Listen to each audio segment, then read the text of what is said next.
Hello and welcome everybody to another episode of Pod Strickland. I'm your host Shwinny Poo, and this is episode 616. I'm joined, as always, by my co-host Stacy. That is at StacyPen89 on Twitter. Stacy, how you doing? Doing pretty well. Another Victory Tuesday, as they all will be. It is another Victory Tuesday, and that's something that we can be extremely satisfied with. Um, it's very satisfying to have an entire summer of victory, random days that we choose to do the podcast.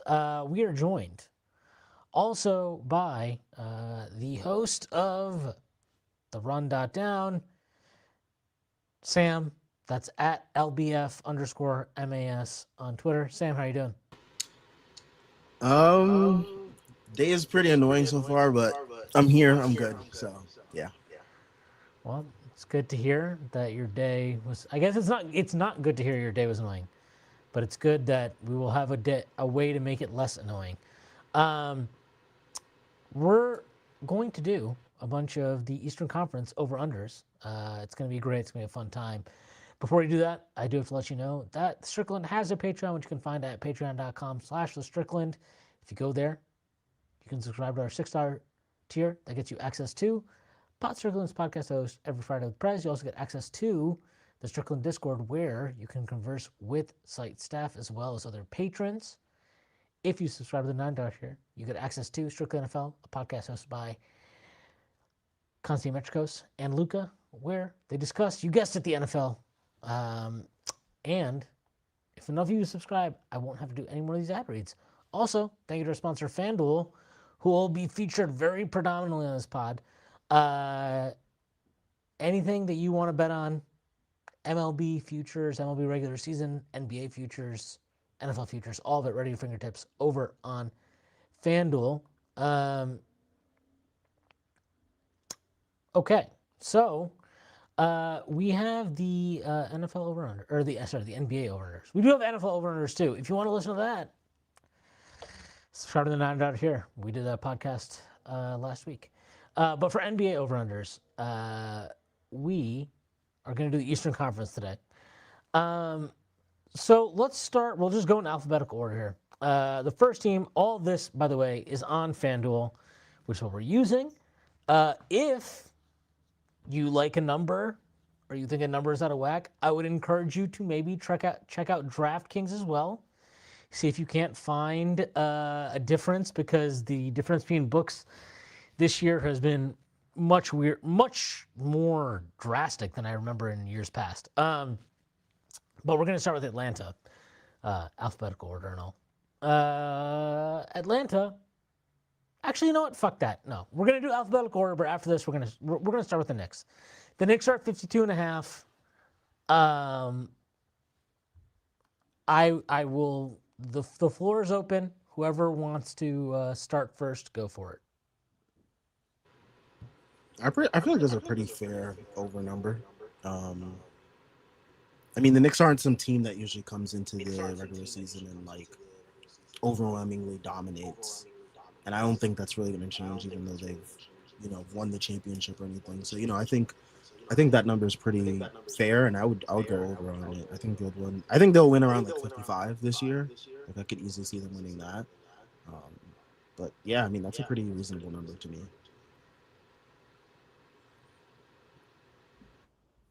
I was expecting this to be higher, so I was prepared to take the under. But at 52 and a half, I'll go with the over. I think there are Knicks fans I've talked to who think, we're going to race to 60 plus wins next year.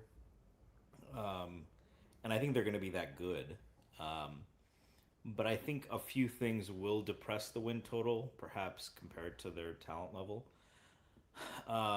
I mean, one of them is, shouldn't we talked about this last year during the 2-9 stretch. I think I was probably on. I think you had said there's a real reason for concern, and you were right. But I also think part of that stretch and part of some of the underwhelming parts of the regular season were that this was a team that very clearly understood that it was going to be judged by how it played in April, May, and June. And I think even more so that'll be the case next year. I think the coaching staff is going to rest OG and Cat in particular, but also Brunson, perhaps a little bit more liberally. Um, and you know, I think that for those hoping for 60 plus wins, I don't think that's going to happen. But 52.5 does seem low. I think they gelled at the end of last year. I expect a lot of their comfort and the answers they found to carry over.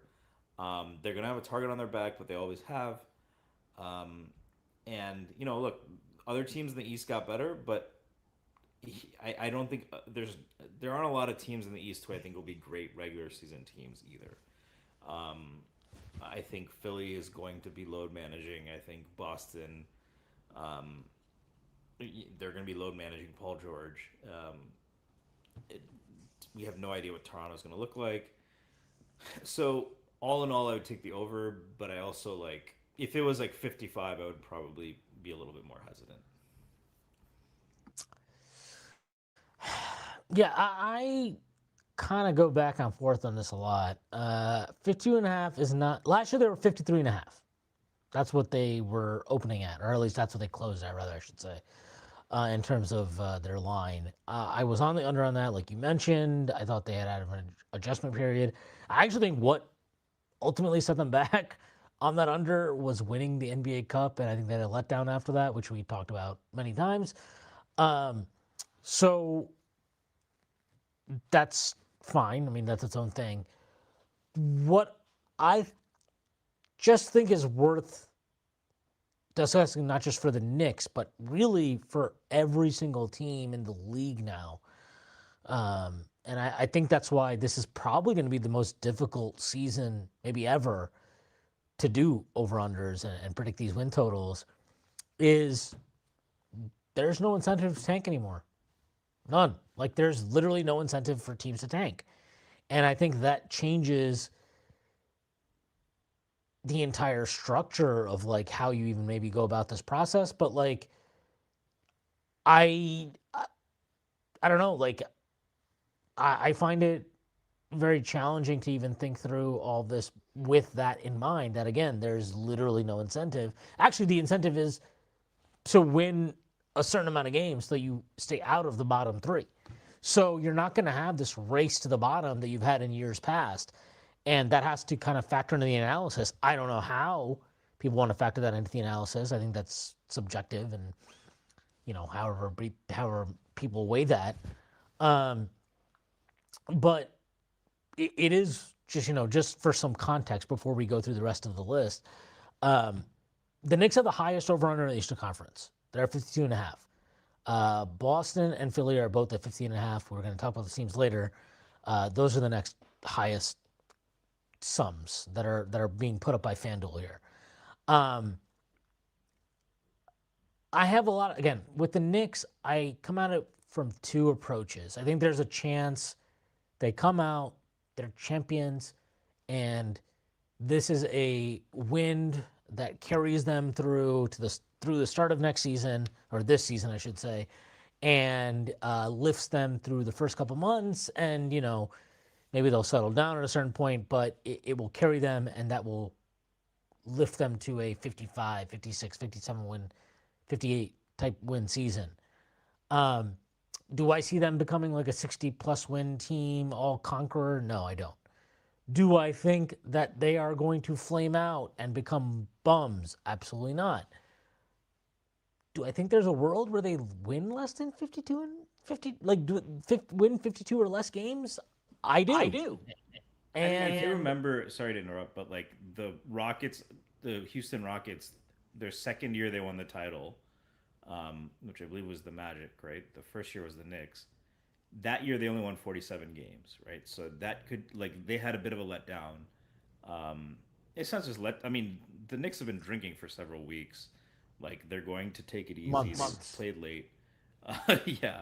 So sorry to interruption. Keep going. But like that scenario where they're still a formidable playoff team and a threat, but like maybe end up 3, 4 seed or even below 50 games since they won it all, isn't crazy to me. Um, I agree. I don't think it's crazy, but Again, I just think it's really hard. For the record, I won't be betting this either way. I won't be betting the over. I won't be betting the under on the Knicks. I think they're in a very weird scenario where I kind of think they can carry over a lot of the momentum they had at the end of, obviously, the playoffs and through the playoffs into next season. I think they did hit a higher gear as a team. I feel like their understanding as a collective group hit a level that is pretty special. Obviously, I mean, we saw the proof is in the pudding. The numbers are the numbers. Like, they are a historically dominant champion. At the same time, like, I do think it matters that you're not going to get a random game and random week in February where you play like the three bottom teams in the East and none of them care about trying to win games. And I think like we saw last year, I think it was very apparent the Knicks I don't think they don't care about the regular season, but they're not about maxing out the regular season. I think that's definitely a reason they moved on from Tom Thibodeau and a reason they hired Mike Brown. They want to try things out. And look, like we talk about all these other things. Like, I love the fact that like they brought back 8 of their top 9 guys. I think Andre Drummond is like a good facsimile of Mitchell Robinson, but he's a facsimile. He is not Mitchell Robinson. He is not the best offensive rebounder in basketball. And whatever reservations I have about Mitchell Robinson as far as his viability later in the playoffs, which I think are valid, that's not what we're talking about here. We're talking about regular season. And in the regular season, Mitchell Robinson is 100%, no question, no doubt about it, a needle-moving player. To lose him and to lose him to a division rival that you went 3-1 against last year, I think that has to matter. I think that has to stack up. If I were to bet this, I'd probably take the under because I don't think there's an organizational focus on we need to win X amount of games. I don't think they give a shit about having home court they don't give a shit about having home court throughout the playoffs. I don't even know how much they care about having home court in the first round for all I know. They're very, very talented, and obviously they've played together a lot. I think they can just experience their way to a lot of wins, and I expect them to do that. But we know that there's a difference between regular season and playoff basketball. We know that in the regular season, there are certain teams that are going to max out their effort because that's what matters to them. That's their kind of like litmus test. And that's not the litmus test for the Knicks. They're going to make the playoffs. They are going to be in the postseason. I think they know that going in, barring any obviously if there's catastrophic injury, no. But barring that, they'll be a postseason team, and that's what they're geared for. And for that reason, I would bet the under on this if I were going to take this. I'm not taking this. I want to state that for the record. Wow, so you hate the Knicks? I do hate the Knicks. All right, you heard it here. Takes from obvious bozos. The Knicks will not win 52 games. Just kidding. No, I agree. I think that's sort of fair. I mean, there is a little bit of a letdown, I guess, after you win a championship. So that is possible. And we know the Knicks aren't really, like you've mentioned, they aren't the team that really kind of goes all out in the regular season. We kind of saw that with the Thibs era teams, and that didn't really benefit this team anyway. So, yeah. Just for the record, I'm going to pull up, not to advertise them because FanDuel is our king. We love FanDuel here. Thank you so much to FanDuel. But if you were to check out and you want to look at different books, DraftKings has the Knicks at, let's see. They have the Knicks at 53.5. So if you want to bet the under on them, if you like the under at 52.5, go over to DraftKings, take it to 53.5. If you want to bet the over, then take it at FanDuel. Okay, moving on. All right, now we're going to go in alphabetical order.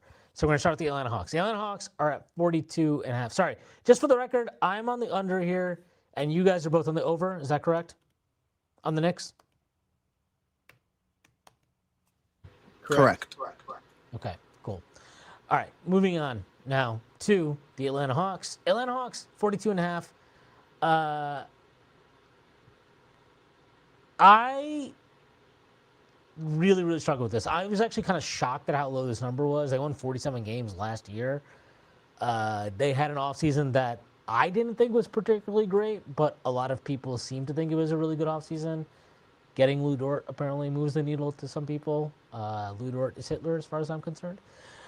Is he gonna get that same whistle?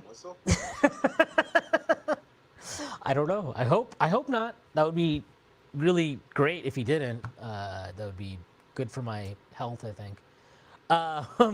But like I don't know. I don't really have a good read on this. And again, the more I've been looking at these, like the numbers across all the over-unders around the league, this is the worst I've kind of felt doing this exercise since we started doing it on here and since I've started betting. Like, I don't really have a strong conviction on this. I think at 42.5, though, I'm not that high on this team. I want that on the record. I do not think adding Lou Dort and moving on from Riza Shea, like, I don't think that actually stacks up the wins that you would think. And I think their record last year was a little bit false. And yeah, it's cute that they won 2 games against the Knicks. Like, I don't actually care about that. I don't think, again, like, what was the point differential in that series? Like, fucking $6 billion. Like, these teams were not close, and they were not close in the regular season by any metrics.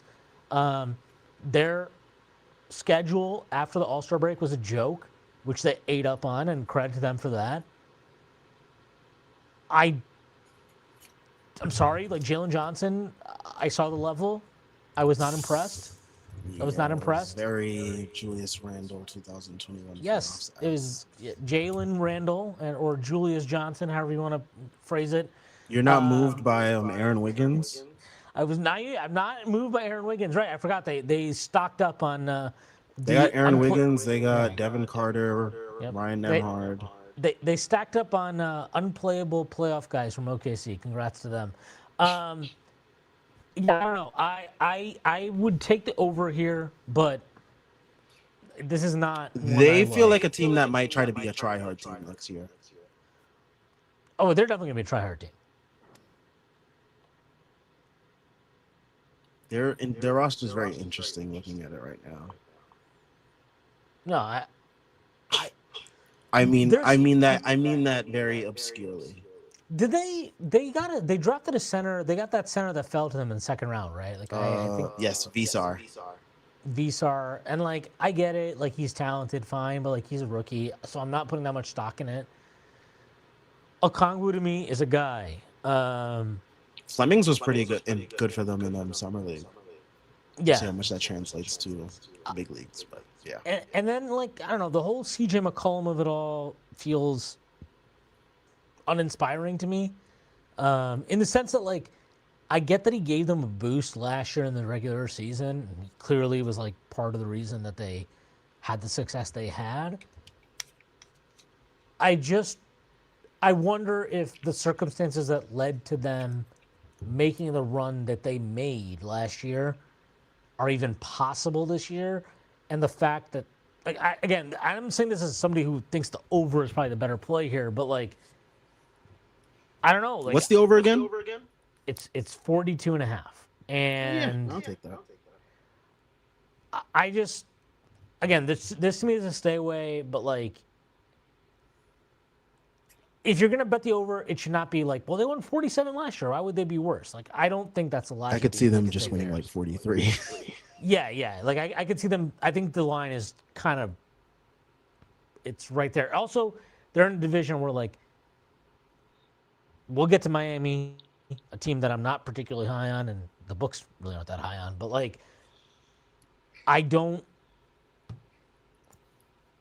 like, the fact Miami is better. So you have less win, like you potentially have less wins there. You know, when you go through it like that, like I wonder about all that stuff. So that's where I'm at with it. Stacey, what do you think? I am pretty high. I get your concerns, and I think it's totally fair to fade, the 2 games they won against the Knicks. I won't call them flukes, but the Knicks changed their strategy, clearly elevated And even then, those two games were 1 point victories, right? Um, so that said, they clearly have an identity that I think Ludort adds to. You can fade him, but they have a lot of good perimeter defenders. Um, I would not go as far as to call Jalen Johnson's performance a Randall-esque performance. Um, I don't think Really? statistically. I thought he was fucking dog shit in that series, man. I really did. I thought he was so bad. I He was don't think so the bad. numbers bear that out. Like if you look at, I don't think he was nearly as. I mean, like Randall was fucking terrible. Like Jalen Johnson put I up. what I see with Jalen Johnson is more of like he struggled to do the things that he did well in the regular season in that postseason, like Randall did. Yeah, but he finished with averaging 19 and a half, 7.7 rebounds, 5 assists. I don't know what It his. didn't feel like it. I know, Yeah. and there were some blowouts. 55 true shooting. Again, there's a difference between a guy doing that at 23 and Randall turning into. I mean, Randall basically turned into Michael Beasley. In those. No, Beasley would have been more efficient somehow. So, Yes. and he's still only 23, and he makes an impact on defense. I'm not out on Jalen Johnson. I think in the playoffs, he definitely needs a pull up jumper, but as a regular season player, um, you know, I think that was that's not something that. You don't think he gets into his head 2000, 2021, 2022 Randall style? Starts No, I bullying don't think he got into the his head. Hawks home crowd?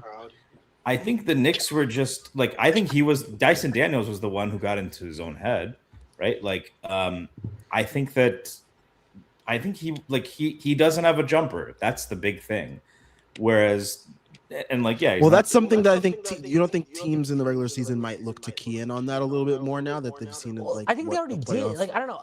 I just so here's the thing though. Like, the jumper thing in the regular season it's not as much of an issue. Like, because you can run more. You can yeah, exactly. Sorry. you can run more, and you can like teams aren't game planning for you that way. Like, like I almost feel like we need to not even consider what we saw in the playoffs when we think about the regular season anymore because that shit is a joke. Like the regular season It's is two just different. not. It's two different seasons. Yeah, it's a different sport entirely. Um, so I don't know. Like I'm just I'm very uninspired by this team. I'm not that inspired by their offseason. I agree with you, Stacey. I think they did make good moves. Like they got Aaron Wiggins for what, a couple second round picks. They, like all this stuff makes sense. It's fine. Like they got Lou Dort for basically nothing. Like it all is fine. I guess Riza Shea isn't nothing. He was the number one pick, so congrats to them on that. Great use of the number one pick for you guys. They got Ryan Nemhard out of it. Yeah, they got Ryan Emmard, who probably won't play. He's like But 5'6". No, he won't play. yeah, he's basically me, but an NBA player and actually good at basketball. But Yeah, like, like yeah, I'm not. go ahead. I No, don't no, think you they're go ahead. world beaters, but if it's 42 and a half, they won 46 last year. I know the East is going to be better. I take that over. Like they're a young Yeah, they've team. They're marginally improving. improved enough where they can sustain that kind of level of like 40. Yeah, they could be to mid 40s. 43. Quinn Snyder, I think, is a good coach. Do I think they're a threat to come out of the East? No. No. But depending on their draw, maybe they could win a first round series, right? If they get Philly and Embiid is hurt, or if they get Boston and, I don't know. I saw some loser ass energy out of Paul George against us. So I'm not down on this team at all. I think they're doing the right things. I don't think they're a contender, but 42 and a half, like if they're below that, they're in the play-in, and I don't see them as a play-in team. I see them as probably a 6 or 5 seed. Oh, well, we will see. The East is tough. The East is tough sledding nowadays. It's no longer the Eastern Conference. It's the Western Conference. All right, so you're on the over here, Stacey. Is that correct? Yes, over. Okay. So, funny enough, as much as me and Sam shit on the Hawks, we're all on the over here. Okay. Moving on. We can shit on them while we still know ball. Moving on to Boston. Boston, over on FanDuel, they are 50 and a half wins. Again, this is the second highest. They're tied for the second highest total or projected total line here in the Eastern Conference, along with Philly. They're at 50 and a half. Sam, I'm going to throw this over to you. Me and Stacey have had extended conversations about Boston on our pods. So let's. What do you think? They okay. So there's to recap their offseason. They trade Jaylen Brown for Paul George and a couple first round picks, and they signed our good pal, who is now our enemy. Friends become enemies, enemy becomes friends. Mitchell Robinson to a 3-year deal. I mean, that's basically some of their offseason, at least the moves that really matter. What do you think? For me, it's like Brad Stevens has shown that he can not Brad Stevens, Missoula. Missoula has shown that he can coach at a level, I guess, and get the most out of a team, no matter who's out there. So 50 and a half, man. I could low-key see them getting 50. They went 56 and 26 last year. And I mean, yeah, you're replacing kind of Jaylen Brown with Jason Tatum for the whole year at this point. And Paul George, right? Yeah, he's there. I mean, Paul George is probably, when he plays, a better player than Jaylen Brown, especially for their system right now, right? I mean, Paul George gets more threes up, and he's gonna get to the rim if he's not. I think he's even a better defender still. So I mean, if he could defend at the level that he defended in that first round series, for sure. When he got to the Knicks series, I don't know if he defends like that, then you're talking about they're in deep Aaron shit right there. But no, yeah, I mean, basically, I mean, the Knicks also, you have to give some credit to the Knicks too, right? Yeah, of course. But I think he's a better fit for them today. They'll have to load manage him more and stuff like that. And we'll see what they get out of guys like Hugo Gonzalez, who has a big target on his back from Celtics fans who have been upset about the Giannis sweepstakes, as well as Jordan Walsh, who just gave a contract, Baylor Shireman.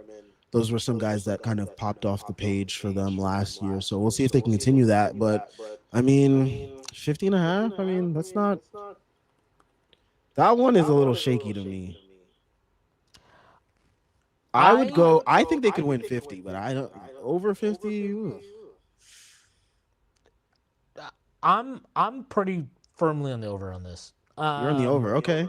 I'm firmly on the over. I think the entire bet is Jason Tatum gonna play at or above? What we were accustomed to with Jason Tatum prior to his Achilles being blown out was this is a guy who played 75 or more or right around there regular season games.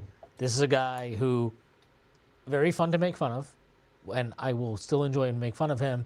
But this is a player that we were accustomed. It's to me, it's like a pretty obvious top 10 player. Top 5, no. Top MVP caliber guy, no. But top 10 guy, yes.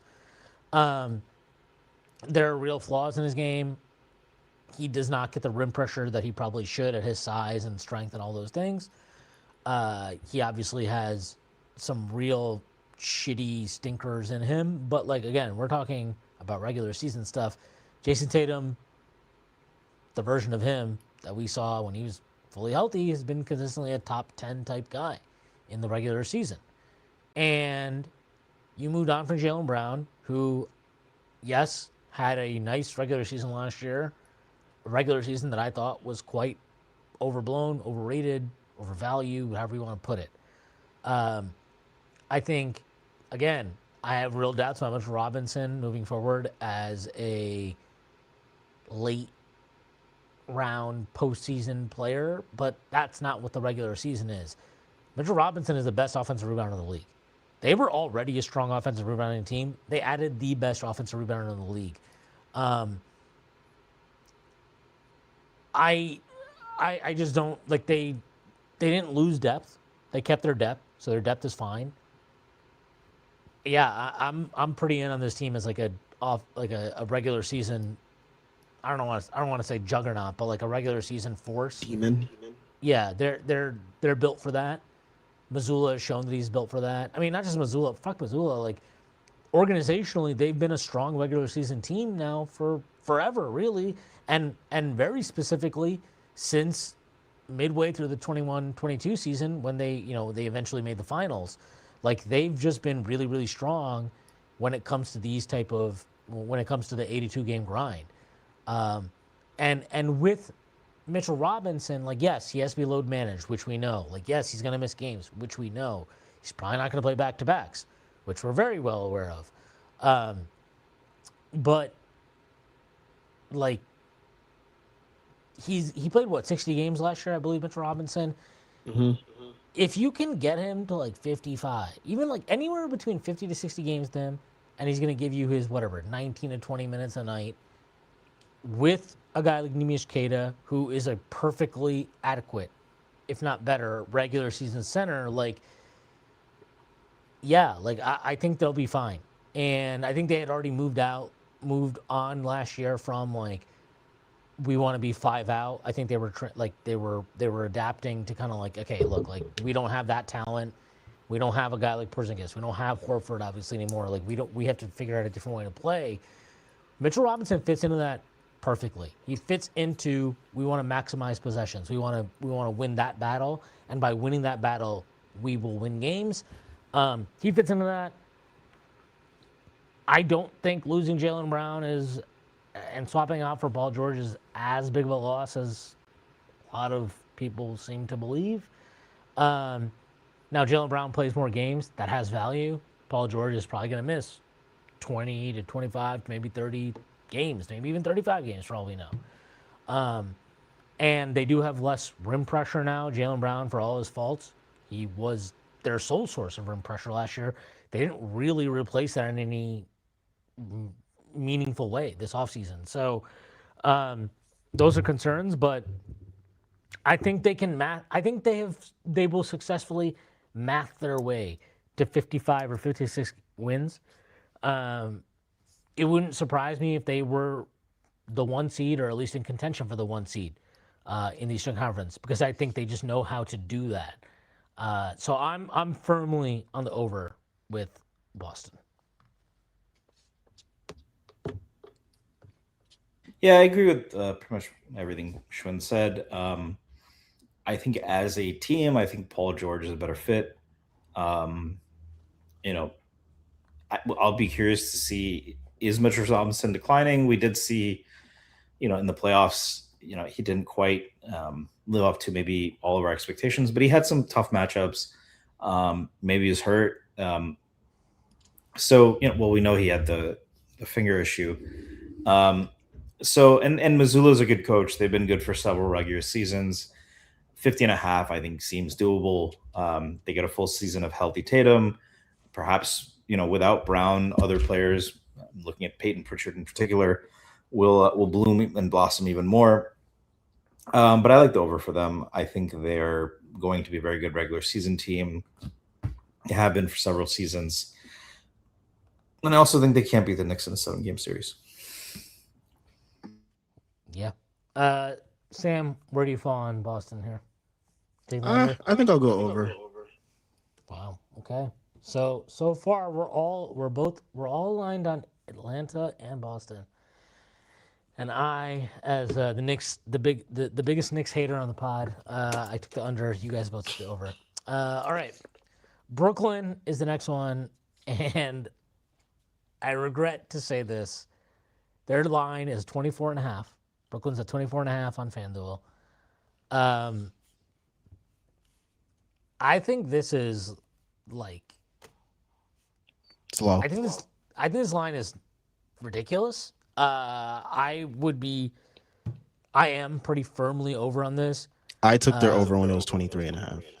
Yeah, they're actually right now over on DraftKings. If you look at that, on their over, they're 24.5 for plus 100. I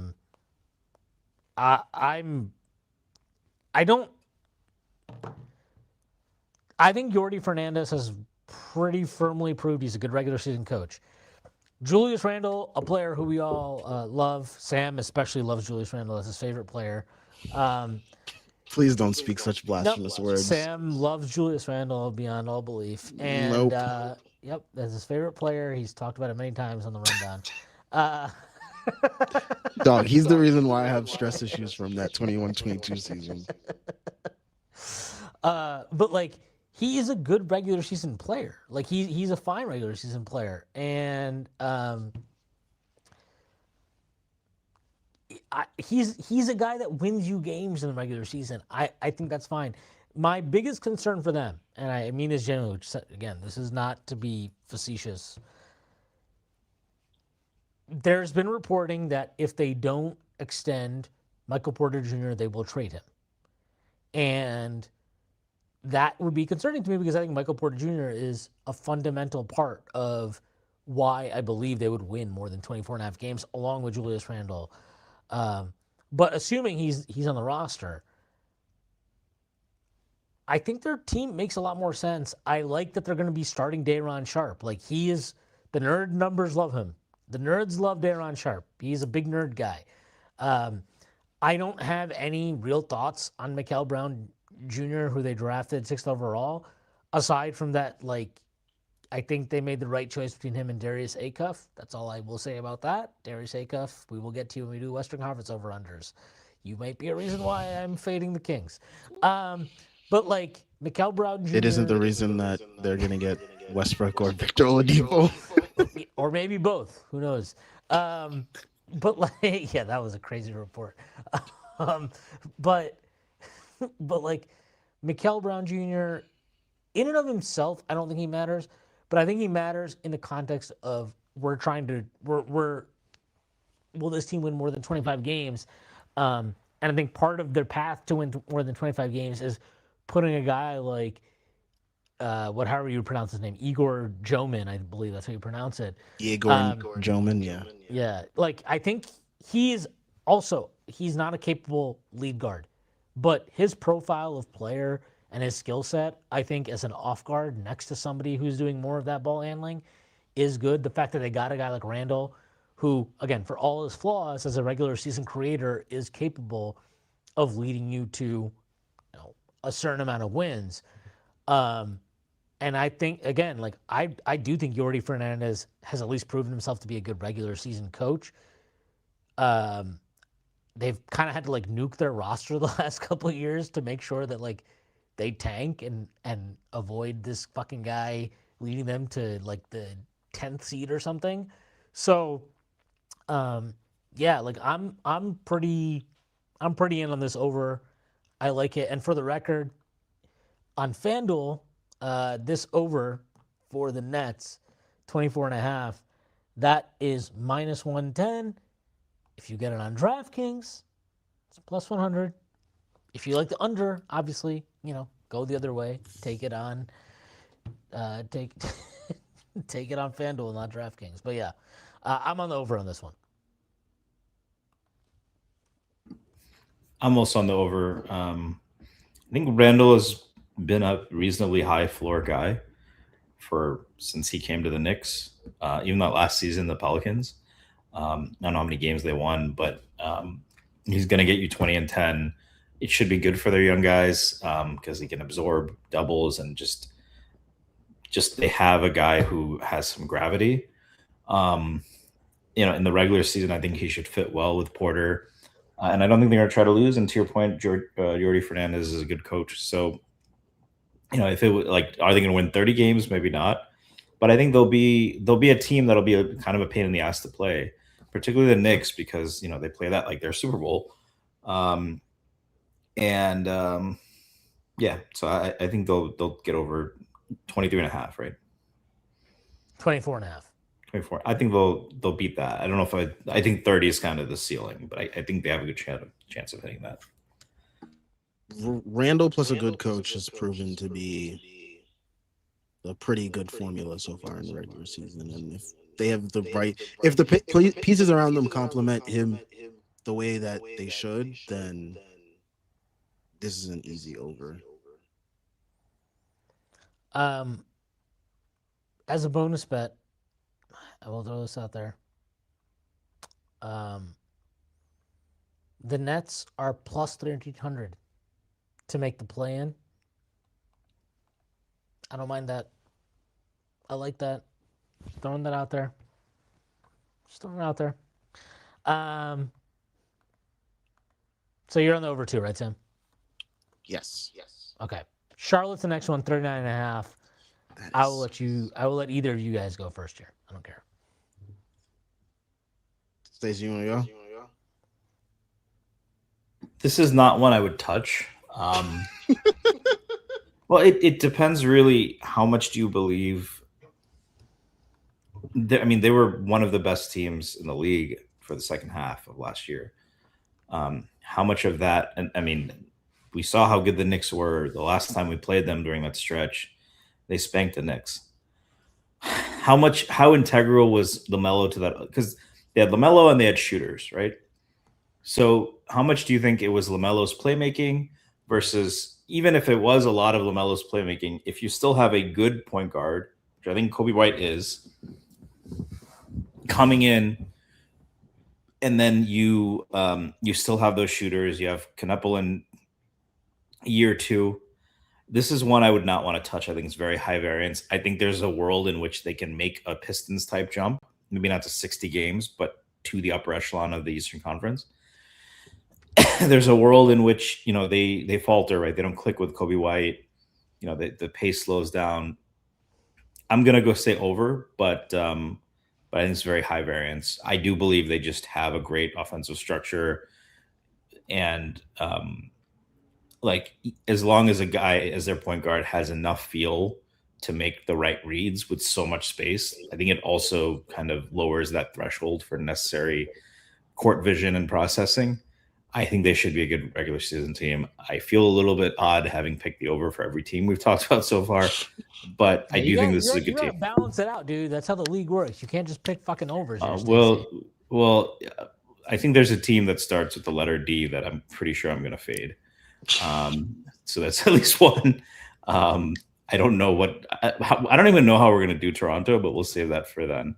Yeah, Um, Toronto's. Yeah, well, that's like a bet on a thing none of us have control it's a over. very aspirational bet, Right. right? So, but I'm going to take the over, but I wouldn't touch this one. Sam? I feel very similarly, but I also sort of kind of want to lean towards the under. Charlotte has been a very interesting basketball team. I say that obscurely, not derogatorily or positively. Um, they've just been very interesting. I mean, because like a lot of the reason why at least a lot of people felt like they didn't succeed over the years was because LaMelo was always injured. He finally was healthy. They had success. The whole team was healthy. Um, so yeah, I don't know. I mean, what do the numbers say about Kobe White? I feel like he's someone like the numbers don't necessarily. So it gets kind of interesting with Kobe White. I'll pull them up right now. Because that's what He's my thought process was in terms of like what's his numbers with those starters, and I gotta always check in with Zodiac GM because yeah, they are always on that's top of our shit guy. too. That's our fucking guy right there. Zodiac GM, who led us to a championship, by the way. Uh, Signed off on all of our maneuvers. Here's the thing, Kobe White. So if you look at the numbers with Kobe White, uh, Brandon Miller, and KKK Knuppel, uh, those three guys together with LaMelo off, they only played 31 minutes. They were plus 39.7. That probably means it can mean fuck all. Um, it does mean fuck all, really. But like, there's just I think this is a really interesting team to talk about because they had obviously one of their most successful seasons in God knows how long last year. They still didn't make the playoffs. They were embarrassed themselves in the second play-in game where they got annihilated by the Magic. But um, you're talking about a team that I think they went 42 and 40. I will look that up just to confirm. 42 and 40 last year. And then like they did this Kobe White trade in the middle of the season, which benefited them. So that's a big deal. And after that, they went 44 and 38. So I was wrong about that. Sorry about that. And then they trade Lamelo Ball. Why would you trade Lamelo Ball after such a good season? Well, I think part of it is this very, very basic number. LaMelo Ball was fourth on the team in minutes played. He only played 28 minutes a game last year. Um, Now, he was highly impactful in those 28 minutes. He definitely was a driver of their success during those 28 minutes per game last year. How much? Can they replace him with that with Kobe White? I don't know. I think this is like a very, very good number for them. But like I will maintain, I think there was a benefit they got last year from they had no incentive to tank, or at least they did not incentivize tanking. Maybe that's a better way of putting it. And um, now, yes, they aren't incentivized to tank, but nobody else in the league is. And for whatever flaws LaMelo Ball has as a player, as a regular season primary ball handler, lead guard type guy, he matters. And the numbers bear it out. I mean, Knipple and Brandon Miller, their impact without Lonzo Ball on the floor, their numbers, their efficiency dropped significantly when Lonzo Ball was on the floor with them. Or sorry, LaMelo Ball was on the floor with them. So I would take the under on them. I just don't love that you're replacing LaMelo Ball, who, for all his flaws, who I think is like just a clearly more gifted playmaker, ball handler than Kobe White. I think he draws he not I think he does draw way more attention defensively than Kobe White, which makes life easier for guys like Knipple and Brandon Miller, who are more play finishers themselves right now. Um, and like, you know, aside from that, like you went from we had 48 minutes of LaMelo Ball and Kobe White to now we have 40 minutes of Kobe White and Christian Anderson. Like, I don't know. That is a kind Yeah, of a big deal to that's me. that's that's my thing right there, especially the backup spot, because like Kobe White was the backup, and it's like him and Lamelo, that was like a really good like 1-2 off the bench starter duo, and like now you're replacing it with a rookie and Kobe White. It's like Yeah, so I'm not gonna Zodiac lie. GM synergy is pretty great with Kobe White and Oh, the I'm starters though. sure. So I don't doubt that. I'm sure that the synergy is fantastic. But to me, I, it's hard because I like I think they made the right decision, even though it's a very tough decision. It's a controversial decision. It could go both ways. I think they made the right decision. I kind of like them taking the long view, but they're not. They didn't like punt the season. Obviously, like they're you know I think drafting the guys they drafted makes sense with the group they have, right? They drafted Hans Steinbach at 14, and then they took Christian Anderson at 18. Those guys fill needs. Like, I get that. I understand that. Um, I think, like, it's very easy to knock on LaMelo Ball, and God knows I have knocked on LaMelo Ball many times, but, like, he matters in the regular season. Like, I don't think there's any real way to deny that. And him being worth 5 wins or more to them in this kind of like very basic kind of argument you're making where they were 44 and 38 and they have to finish with under 39 or less wins next year to win this bet, that actually makes sense to me. You know, especially when you tie that in with the fact that there aren't going to be tanking teams anymore in the league. Like, yeah, I'm pretty in on the under on them. yeah, no, I'm right there with you at the under. Stacy, did I move you at all? Or you're sticking with the over here? I'm gonna stick with it. Yeah, and I mean, look, the last thing I'll say, and this is pure speculation. Um, Look, they gave up Lamelo for what was considered a reasonably surprising return. Um, I think I am one curious to see, can Nasrid give them even more spacing? I mean, they are loaded with shooters, but it seems difficult to say this given how much success they had the second half of last season. But maybe there are locker room impacts that we don't even know about. So I think that I agree with the reasoning. Like I said, I think I could go many different ways with this. I think they might be one of the highest variance teams in the East, but I'll stick with the over. Okay. Okay, there we go. All right, next one on the list here. Got the Chicago Bulls, 29 and a half. Um, I think this is like a very obvious under. I don't understand their like. They first of all, they You're not bullish on them? I'm no, I'm actually you know what? I'm bearish on them, Stacy. Much like their football team. Um, no, I am bearish on them. I they've you know this is like a first time front office. I guess not a first time head coach, right? Thiago Splitter, he did head coach last year. Um, I don't know. I think their roster doesn't really make sense, which is fine. I don't think it needs to make sense. You just took over a very dysfunctional situation of a team that has not had a plan for years. It's okay for your roster to not make sense. Uh, like they got Nick Claxton for free, which I guess is fine. I don't know. Like we'll see. I Nick Claxton to me has never been that impressive of a player, but we'll see how if he can bounce back maybe next year. They still have Patrick Williams, who is maybe the most dog shit, most useless fucking player to ever get extended on a rookie contract of all time. Uh, you know, you have Giddy, who He's a likes basketball player. likes Toys R Us, maybe. Uh, you You think have he's visited any islands recently? not any that our president hasn't.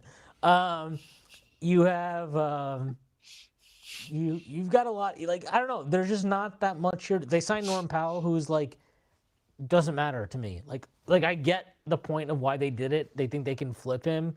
I'm skeptical of it. He's been moved multiple times in his career, never for any actual value at some point. Maybe he's just not valuable to teams. Regardless of what Stan Van Gundy is screaming about on random broadcasts in November. Well, I mean, he's paid for his worth, right? So that becomes a less valuable. You know, you can put up 24 points. He's valuable to a contender, but not at that Is he contract. valuable to a contender? Because no contenders ever traded for him or bothered Because of to the acquire him. contract, right? I mean, he gets paid. Definitely talking Yeah, about why him. is he being projected in the late first round? It's like, well, I don't know. No, I'm not singling Prez out, but I feel like most of us get our draft intel from Prez now. I get my draft intel from nowhere other than like the single time I watch these guys play basketball, and their names. I base a lot of things just on their names. He had a great name, so very disappointing to me.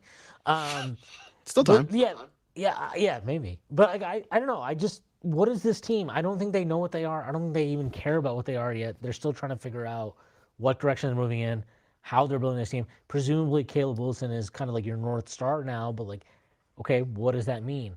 What kind of Him team and do you have to build Matas. around him? Yeah. Matas too. Good point. Like, but what are these guys? Like, they're not fully fleshed players. They're not fully developed players. You don't know what they are. You're still trying to figure out what you need around them. And I think that can take time, and the time you need to figure that out costs you wins. And for whatever people want to say about Billy Donovan was great at grinding out wins, man. He was great at grinding out wins in the regular season. So I'm all under on this one. Same. Yeah, I agree. I do think Caleb Wilson is awesome and is going to be awesome. But I mean, the Mavs had Cooper Flagg, who was a great rookie, and probably better talent around him than the Bulls have. I could see them being like the Magic a few years ago. That Matas and Caleb Wilson fit will be interesting to watch. But that's going to be their priorities, developing those guys. They're not trying to win, even with the incentive to not tank. This team just doesn't have the horses to compete, especially in the East. So I would fade that 29.5. Okay, so we're all in agreement on the Chicago Bulls. All right, next one, maybe our most fun one. The Cleveland Cavaliers. They're at 47.5. I will, Sam, what are your thoughts? I'll take the over. They're a regular season demon. That's it. Well, we'll see what happens with James Harden because still hasn't signed his contract, by the way. It's not signed a contract yet. What if they sign LeBron? I think it's a little too late for that. But yeah, I mean, if they bring back Harden and the team kind of remains the same, I just see them being a regular season team that flames out once again in the playoffs. Like that's just who they are. They won like 60 plus the year before. They won 50 something this past year, I believe, right? And they won 50, yeah. Yeah, so I mean that's this is just who they are. They're a good regular season team, and that's just about it. Like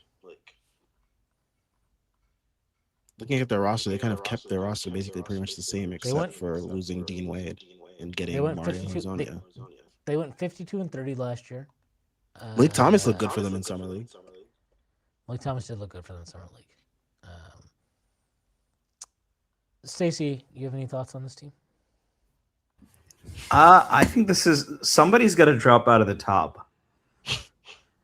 Don't think it's them though. We'll get to them. I mean, there's a few candidates. Detroit is a candidate. You know, but Indiana is going to be better than they were last year. I'm higher on Atlanta than you guys, I think. And I think there's runway for them to improve. I think somebody's got to fall. And I look at this team and I could see some.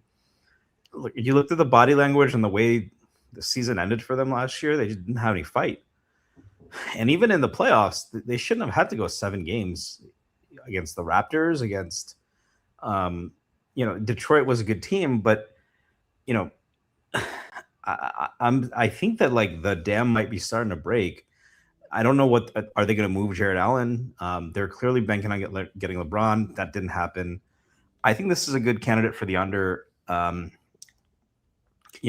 they have flaws. They lack depth. Harden, even if he resigns, is aging. And Whack. they still don't. I mean, did they make any additions on the wing even? Hazonia. Nope. Hezonja, yeah.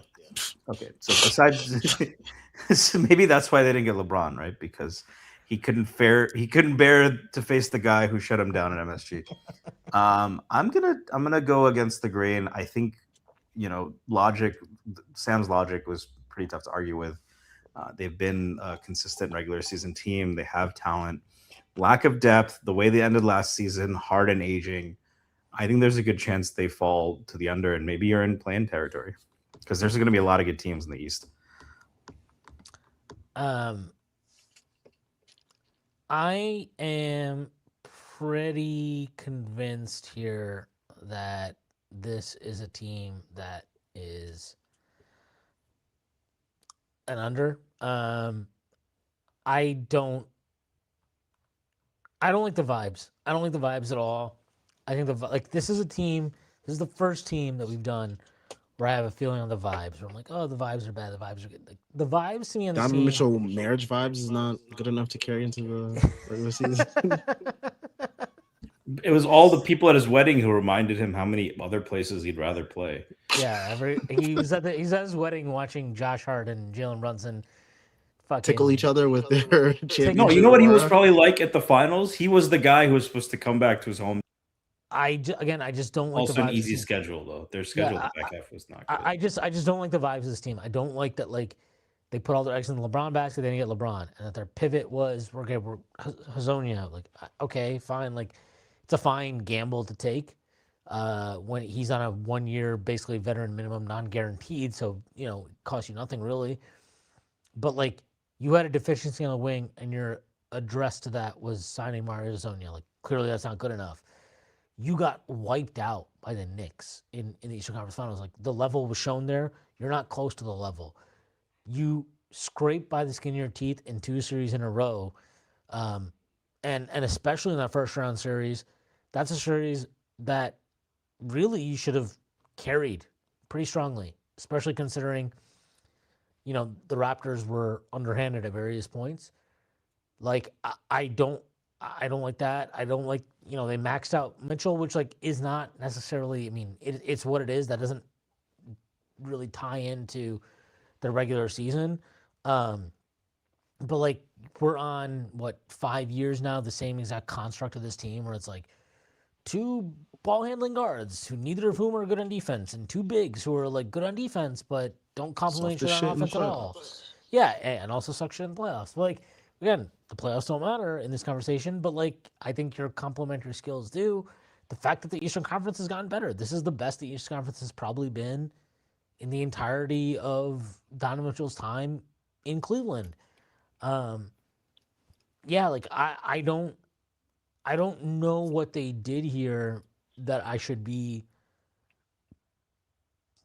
bullish on. I'm quite bearish on a lot of it. James Harden is 36. What is he? 30. He's going to 37 years old, I believe now. He's entering his age 37 season. Like he's always going to be able to game numbers onto his box score. Like he's just that good at it. But I think his impact is waning pretty obviously.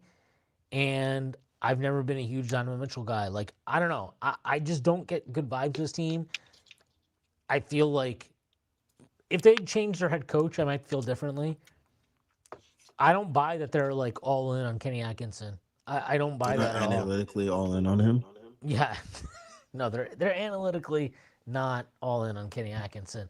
But like, yeah, I don't buy that at all. I think it's like a real big problem for them. And um, I don't know. I just feel like they when you keep running the same concept of a team back and back and back and back, and like, yes, they've had regular season success with these guys.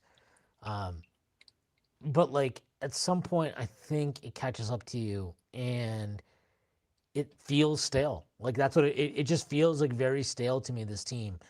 They didn't bother to address any of their major needs this offseason.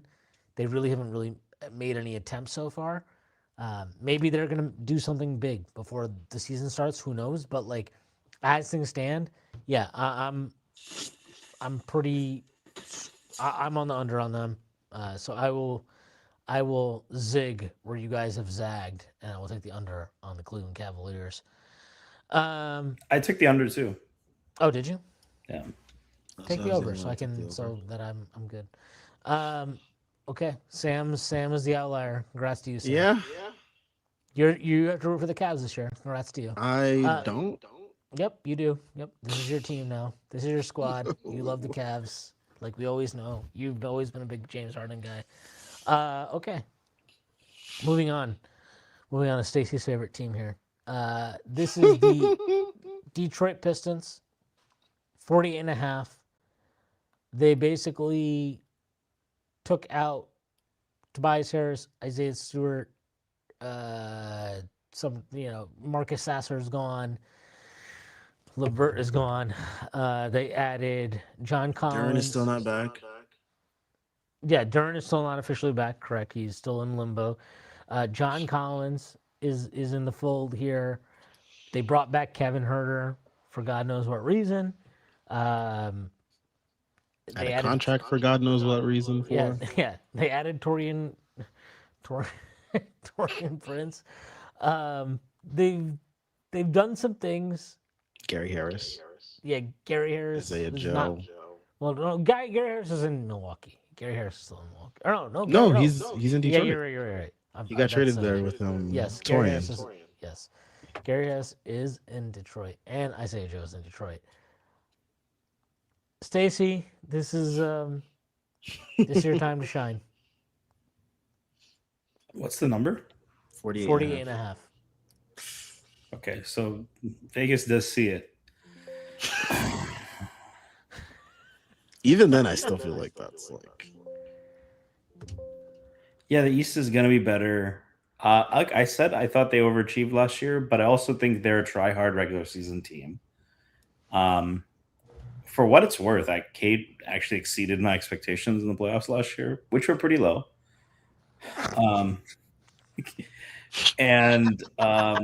But I think they lose beefs too. I mean, I think the bigger story with this team is like they just didn't make any moves, right? Like during the regular season, I think this is one thing you had said, Schwinn, even when you agreed with parts of like my pessimism last year was, yeah, but they still have the assets to make a move at the trade deadline, and then they could really be a big time threat. They haven't made their move. Their big move was with John Collins, right? I thought they might go for Giannis. They didn't do that. I thought last year Ayo Dosunmu would have worked out well for them, better than about that. And I do wonder if teams will start to adapt to those approaches, right? If you know Detroit is just going to try to get up and run, do teams kind of ISO more. And they've gotten worse. They've lost some guys. I think John Collins is like one guy who you can attack a little bit on defense. So I'm going to take the under. Sam?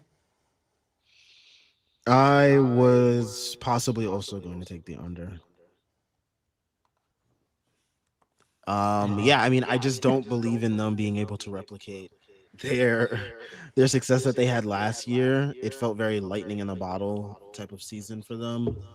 Um, like you mentioned about vibes with Cleveland, I feel like the vibes are going to be very off with this Detroit team. You have the whole Duran situation. Say he comes back, he plays on the qualifying offer. How are the vibes then?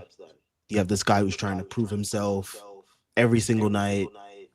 How is that going to play into the whole grand scheme of like this team trying to build off of a 60-win season where, they had guys like Duran and Asar who both are going to be interesting players to look at in this mold of this team. Um, those two were some of the biggest players saying, the East runs through Detroit, all this talk they were doing last season. And, when you're the one seed, you get to do that, but you also have to back it up. And they did it. So it's going to be tough. I mean, you have Asar who's also probably going to be playing for an extension as well if he doesn't reach an agreement with the team right now. So it's like you have these two core pieces of your team who really don't fit with your main star all too well, or at least all together, those three. And then you're expecting them to the vibes to be good enough to roll into this season. Um, their fans have been very frustrated with the whole Duran situation, which has been a good laugh for me on social media these last couple weeks. I've actually started to feel a little bit bad for them just because it's like, Um, obviously, you're working from a higher baseline from that perspective. As much as I am not inspired by the moves they made this offseason, I don't think any of those moves necessarily make them worse. I think like maybe they're lateral moves, maybe they're even slightly positive. Um, it puts a little bit more on Cade's plate, which is a concern given that he already had a lot on his plate with their yeah, lack of creation. Kind of their big swing piece here is the kid they drafted, Abuka Corey. There are people that really, really like him.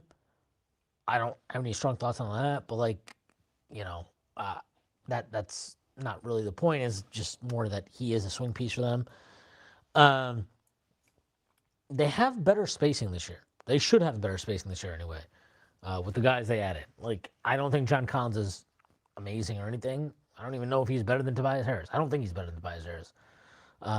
But like, he is better at the pure spacing element piece. I think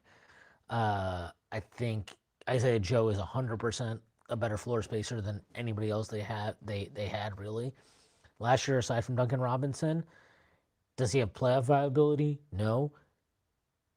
Again, that is not the question we're asking here. The question we're asking is, can this team win a lot of regular season games? And Isaiah Joe has proven he can be a valuable piece to a team that wants to win a lot of regular season games. He did a lot of that for OKC over the last couple of years. Um, so I think that's a good addition. And the vibes piece is legit. That's really the big wild card here is what happens to this Duran thing because, I think at some point he's gonna just sign an extension. There was a report today uh, that was sourced from Kuklo. oh, I think I saw That that. It was like they offering him like 35 to 38 mil, and Yeah, he's still pretty not much. So accepting it. I think at some point you're going to take the offer. Like, is he really going to take the qualifying offer, play out the year, and then play the I games mean, there again have next been year? players that have been stupid enough to do that There in have recent been, years. but it's usually at a lower price point, Cam and Thomas yeah, Quentin Grimes. Um, but like, worked out for one, worked out didn't work out for the other. yeah, but like I think he will end up signing the extension. Either way, I think he comes back. And while he might have a fractured relationship with the front office, I don't think that will be the case with his teammates. I don't think that will be with the coaching staff. Like, neither Maybe of they just those trade him for parties, Kevin Durant. they could do that, which would definitely make the vibes awesome, which we've seen over the years. Um, but like, I still feel good about this team's regular season floor. I still feel like they can try harder than a lot of teams. I think they can possession max better than a lot of teams. To why that number is lower than I would probably have it. We don't know how Halliburton's going to look at the beginning of the season. He was healthy enough to get on stage with 50 Cent, apparently, at his wedding. Congratulations to Halliburton for that. But look, this is still the same team that made the He finals. runs New York. Yeah. Like, I hope, I mean, for his own sake, like Trey Young is doing that to stay relevant. Like, he's still trying to do the New York thing because he just has nothing else. Halliburton, I mean, look, he made a finals and was a horrible injury away from potentially winning it. Um, and I think this is a good team. They will have to adapt to not being five out and to life with Zubats.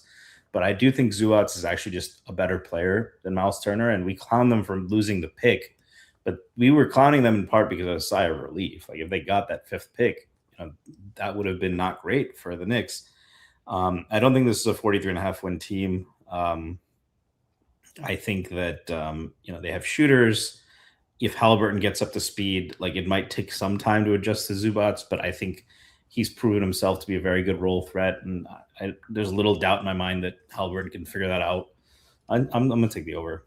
I think they're a good team, and I think they're the biggest threat in the East still to the Knicks, to be honest. Sam? Yeah, I'll go over with them. I think Halliburton coming back will definitely juice their offense up. A lot of those pieces that looked really mediocre or even shitty possibly this past year will probably look much better with Halliburton facilitating things, and everyone Shitty-oker? just um and a lot of those guys will just bump themselves back into where they need to be in the pecking order, basically. So like Halliburton coming back, and Zubac being there for hopefully a whole season for their sake at least will definitely increase their probability of winning. So I think this is probably my favorite over. I don't understand this line, and I've been trying to figure out why it's set at the number that it's set at. And the only thing I can think of is that the book is banking on Halliburton being on some type of rest program. Um, I don't really care. I think just him being back in and of itself elevates their team. Like, look, now that the Knicks have won the championship, nothing that Halliburton ever did can hurt me. Cannot hurt me. It's not possible. He can do gimmicks and he can celebrate his victories over New York in the playoffs, and he should celebrate them. And I will keep celebrating the fact that the Knicks won the NBA championship. But to me, he's pretty firmly, if he's healthy, if he's right, he's a top 10 guy in the league to me. And I don't feel bad saying that anymore, again, because the Knicks won the championship. So I can be honest about this team now. Now I don't need to hate on them out of being bitter. I say this as somebody who is an NBA champion. So congrats to Sam. Congrats to you, Stacey. We're all champions here. Congrats to everybody in the comments. We're champions also. But I think he's a huge impact player for them, specifically because he slots all these guys into the roles that they should be in. I was on the under last year. I was like, this was one of my big favorite things to pick up was the under on them last year because they were 38 and a half last year. oh, And wow. I was firmly under on that because I thought people were really underestimating it matters that all of a sudden you're going from Well, a lot of people thought Nemhard was gonna have this like a Jalen Brunson leap. So that was the the thing. funniest thing. I never understood that because I was like, his best minutes have consistently always been in his career playing with Halliburton. And there's a difference between, hey, I need you to play 10 minutes at point guard versus you're the point guard for 30 minutes a night. Halliburton coming back changes that equation again very drastically. And now all of a sudden, you don't need Nemhard to play 30 minutes of point guard. You need to maybe play 10. You don't need TJ McConnell to be a difference maker for all of his 20 minutes. He's just got to be a difference maker for 12 or 14 of his minutes. I think all that stuff adds up. And Halliburton is a guy who has proven, to your point, Sam, he's a guy who elevates the players around him. Like, Siakam put up good numbers last year. If you think Siakam had the same impact last year that he has had when he played with Halliburton, you're on crack. Like, no chance. Like, but now you have Siakam in this appropriate role. Okay, this is a guy now who can slot back into, I'm the number 2, and am I the best scorer on the team? Yes, but I don't need to initiate offense. I don't need to go against a set defense all the time. And so I think there's a benefit to that. The Zubac trade is hilarious. It's awesome. I'm so happy it unfolded the way it unfolded. But, like, it's not really a conversation to me between who is better between Zubac and Miles Turner. Zubac is 100% a better center to me than Miles Turner is. And I don't think the 5-out element actually matters that much. I really don't. Because I don't think Miles Turner was not even fucking, like, a factor. Impactful as a spacer. He kind of worked against us. Against us, it pulled Mitch out. That was kind of it, though. In 25, he was not good in that series. He was terrible in that series to the point that he played. Yeah, but Mitch had to be out. That's the point. He right? So it allowed more space. Either way, the point is, I don't think Miles Turner matters that much. I really don't. In that OKC series, they were so much better with him off the court than him on the court. He was literally unplayable in that OKC series. But anyway, like, and they still do have, like, the ability to mix in some 5-out stuff. Like, Jay Huff going from, we need you to be a starting center, to, like, hey, we just need you to play, like, 15 minutes a night. Yeah, and you get the 5-out look in those minutes. Like, that makes a pretty big difference to me. And then you have, and obviously Rick Carlisle to me is one of the best coaches in the league. He's an elite coach. He's proven it over and over again.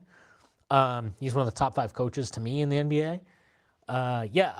I'm pretty firmly over. I think the entire bet here is Halliburton going to play, 65, 68, 70 games, or is he going to play less than that? If he plays less than that, and he's going to need, like, ramp up time, right? Yeah, I guess where I come down on is, like, I would assume that given the length of time he's had off, I don't think he's going to need that much ramp-up time. I don't think he's going to need any ramp-up time. He doesn't even look chunky anymore. Yeah, he lost all the weight. He was doing what he did. He did the East Bay. I saw that. That was good for him. Congrats to him. I hope he showed that at his wedding. But, like, yeah, like, I think this is a pretty firm over. And again, to me, the under is just, if you're going to bet the under, you are just, I guess you're down on the Zubac idea, and you think Halliburton is coming back as a reduced player. I think Zubac is 100% just a better player than Miles Turner, and I don't care that much about the element of, like, they lost 5 out. Like, I don't really care about that. And then I also believe that Halliburton is probably going to be fine. So, given those constraints, and they're going to be motivated to, like, they have a chip on their shoulder. This is a team. Yeah, they got to beat their rival who finally reached the mountaintop before them. Right. It's but it's 100% there. Right? Like whatever we think, I guarantee you they believe as an organization, as a team, that, like, hey man, the Knicks won the championship this year. We beat this team 2 years in a row in the playoffs. Let's prove it. Let's go prove our chance. Yeah, this is our chance to, like, go do this shit and go prove that, like, that shit was not a fluke. That was not just because they were poorly coached by Tom Thibodeau. Shout out to people who think Tom Thibodeau was doing a good job. And like, I think this is like they've got a really big chip on their shoulder. They've got something to prove. I think that matters a lot, especially in a conference that's going to be this tight. Like, I'm all in the over here. This is my favorite bet on the board. I was going to say that as a fact. This is my favorite bet on the board over Indiana, 43.5. I like their futures, like all of them. I like all their futures. If you're just looking at futures for this team, Indiana right now to win the conference, okay? To win the conference. I'm just going to list them in order. Here are the teams. Isn't it like plus 8,000 or something like that? Here we go. Was?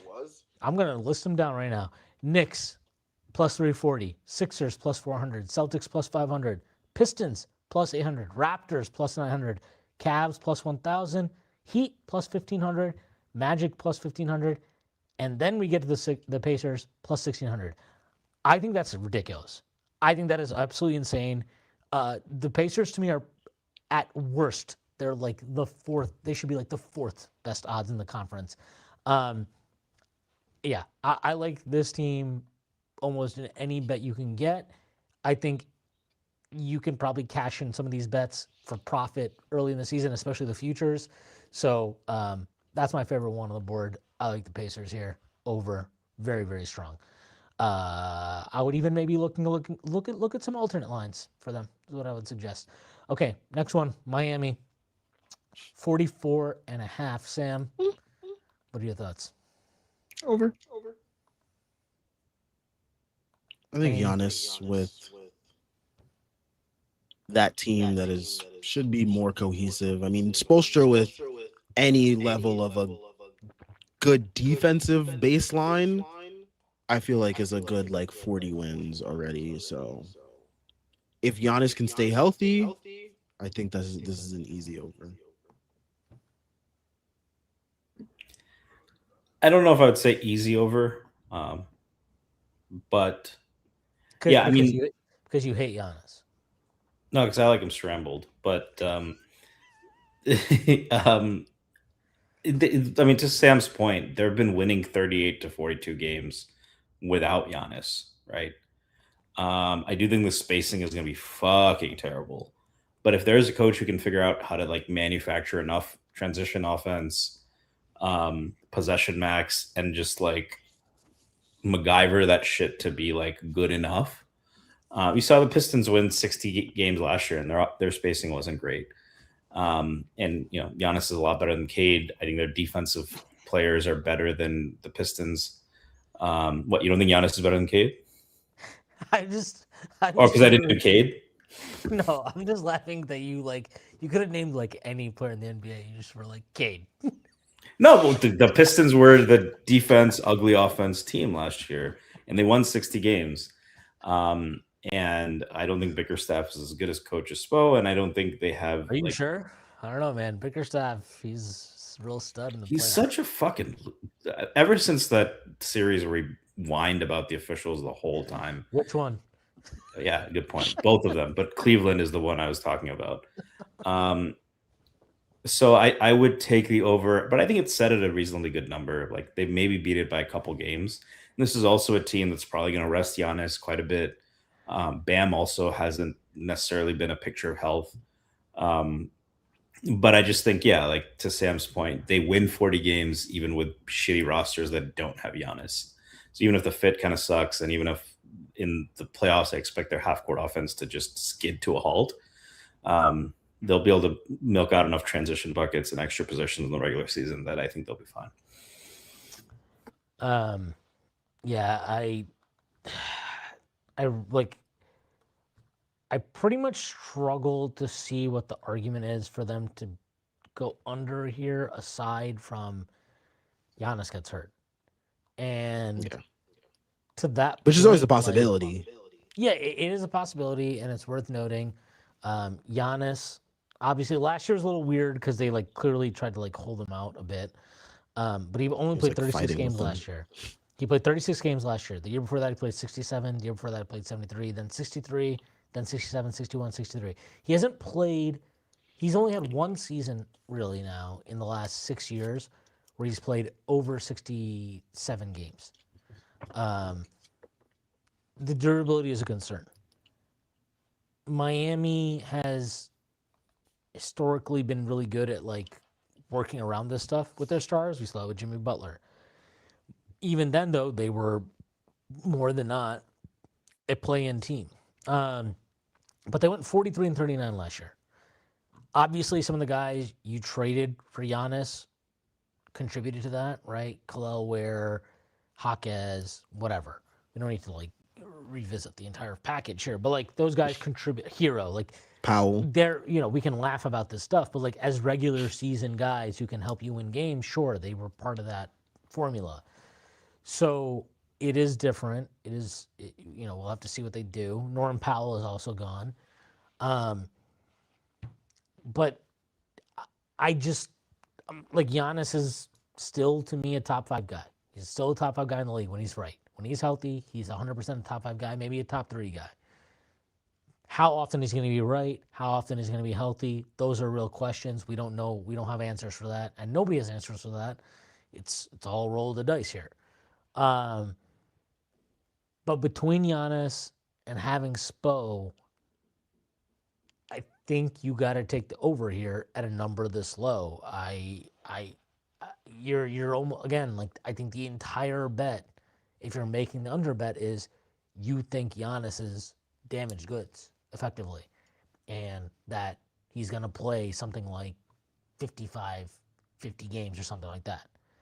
In that scenario, then yeah, they could 100% hit the under. They could well hit the under, but I don't believe that to be the case. I think he would have played like 60, 65 games last year if he even gave a shit about being on the team or if they gave a shit about winning games, which they clearly didn't at a certain point. So I'm with you guys. I'm on the over here. I don't really get the argument for the under aside from like the concerns I have about them have a lot more to do with when you play the best teams in the league, when you get to the playoffs, when teams can game plan for you and sit on the fact that your front court is going to have Bam as a spacing center. Like, those are the concerns I would have about them. Not so much a regular season problem, but definitely a postseason problem. But that's, again, not the question we're trying to answer here. So I'm with you. I'm on the over. I want to make sure that everybody knows that the Wizards should probably kill themselves for allowing Bam Adebayo to have 83 points in a basketball game. Okay. Next one. That's by with the far one of the worst feats I can't. ever. I remember I had a soccer game that night, like my men's league soccer game, and I came out of that and I checked my phone and it was like, you get like the ESPN alert and it's like Bam's at like 70 points. I was like, what? I was like, wait, who is that 70 points? Like, is that some player I've never heard of before? Is this a different Bam? Is there a different guy that has a nickname Bam? Fuck the Wizards, and we And will then we get to actually them. tune into the game and you see what's happening. It's like, Jesus Oh my god! Christ.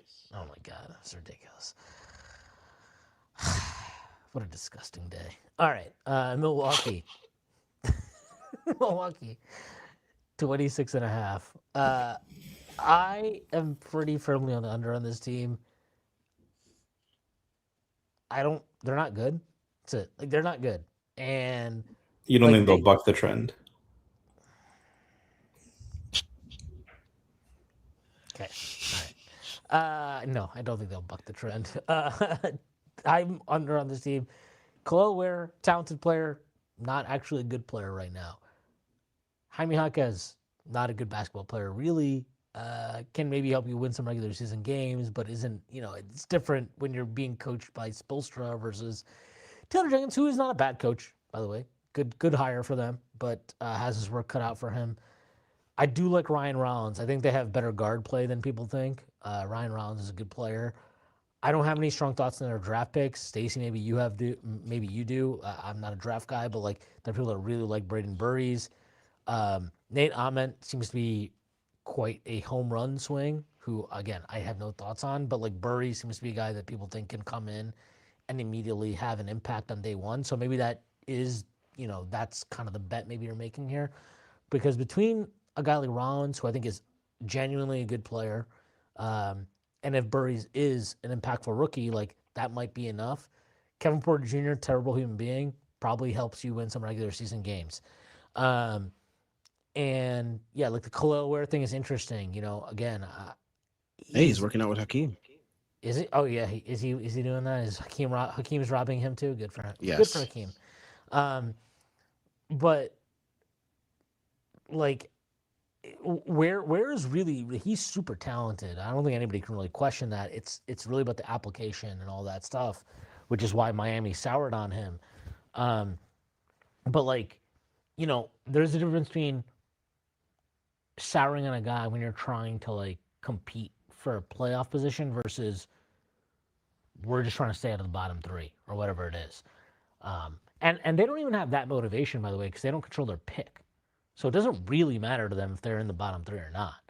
So um, they're one of the few teams that are positioned in the NBA to quite. I mean, they in some ways they're like incentivized to suck. Where you're like, it would be better if if we have the worst odds possible to to have our pick jump. But like, yeah, I just don't really see any reason for optimism for this team beyond Rollins and Burries. And then you have the whole fucking the Gary Trent thing, which is like, I mean, that's like the most insane contract of like the last decade, maybe, where a guy who had his career worst season locked in, like, dude, this guy's getting paid more than double Landry Shamet, even per year. Forget guaranteed money per year. Yeah, Um, no, that's it's like this is like a ridiculous contract that obviously has nothing to do with anything other than we circumnavigated the cap last year or circumvented the cap. Circumnavigated would be impressive. Circumvented the cap to make sure he came back last year to do absolutely nothing for a pointless team. Um, Shout out Rich Paul. By the way, if you want to find out how heroic it is that LeBron signed with the 76ers, definitely listen to the podcast with Rich oh Paul and Max god, Kellerman. They'll oh tell you all about god, how it is. Also, oh Max god. Kellerman One of the replied. worst forms of propaganda I've ever seen Max in this Kellerman country. replied to Sam on Twitter yesterday. Everybody check that out. Yeah, I ignored it. Guy doesn't deserve any more of my time than he took that day. He did kind of own you though. Don't care. I was caught up in the moment. He was like, you did not read what I wrote. I don't care. But yeah, I'm on the under on them. I don't think they have no motivation and they don't have talent. I'm out on them. Stacey, I want to ask you though, like, do you think Braden Burries actually matters as far as winning this year? No. I will say he's a high floor. Like, I think he will be a good player. I think he'll be first team all rookie. Like, the one thing he doesn't do is create for himself at a high level. But I like him long term because we've seen prospects who can develop that. Like, I think he can come in and already be a better player than like Quentin Grimes. And I know, Schwinn, you're probably smirking. But I don't think that's like a bad thing for a 19-year-old rookie. I think he's going to come in and be able to shoot. He's a smart player, good defender. So he'll But be able to shoot the ball without it feeling like 700 pounds on his shoulders. yeah. And Nate Ament is like a very before the Giannis era started. If you remember and even afterwards, right? The Bucks love to collect just these long raw wings. He's in that mold. I like what they're doing long term. This is a good reset. They got Kasparas Yakuchonis, I believe is how you say his name. Yeah. Ware is a good bet. I was hoping Ware would go to Minnesota because then he'd be a werewolf. They have some good young talent. But in terms of winning games this year, right? Like you said, Ryan Rollins is a solid player, but they don't have. I almost wonder if like that's not isn't like that's like almost a thing where he is a solid player. He's on a solid contract. I'm almost like feels like this is a guy. If you're in their situation, maybe ends up getting traded because you're like we can get really good value for him. Yeah, the problem is like nobody's giving up value for small guards right now, but I do think that's an interesting point, and a team might want some backup help. So I think 26.5 makes this a little bit tougher because, to your point, KPJ is a good regular season player. Maybe Ware takes a leap, right? We saw what happened with Michael Porter Jr. last year. Maybe you see something like that with Ware. I'm going to go with the under, but I think there is some room for upside, not like a play-in team, but like to like not be bottom of the barrel. So I think Washington, Milwaukee, Chicago, in my opinion, are going to be the three worst teams. Milwaukee does have some young talent. They're going to be focused on developing them more than winning games, but there's also no incentive to tank.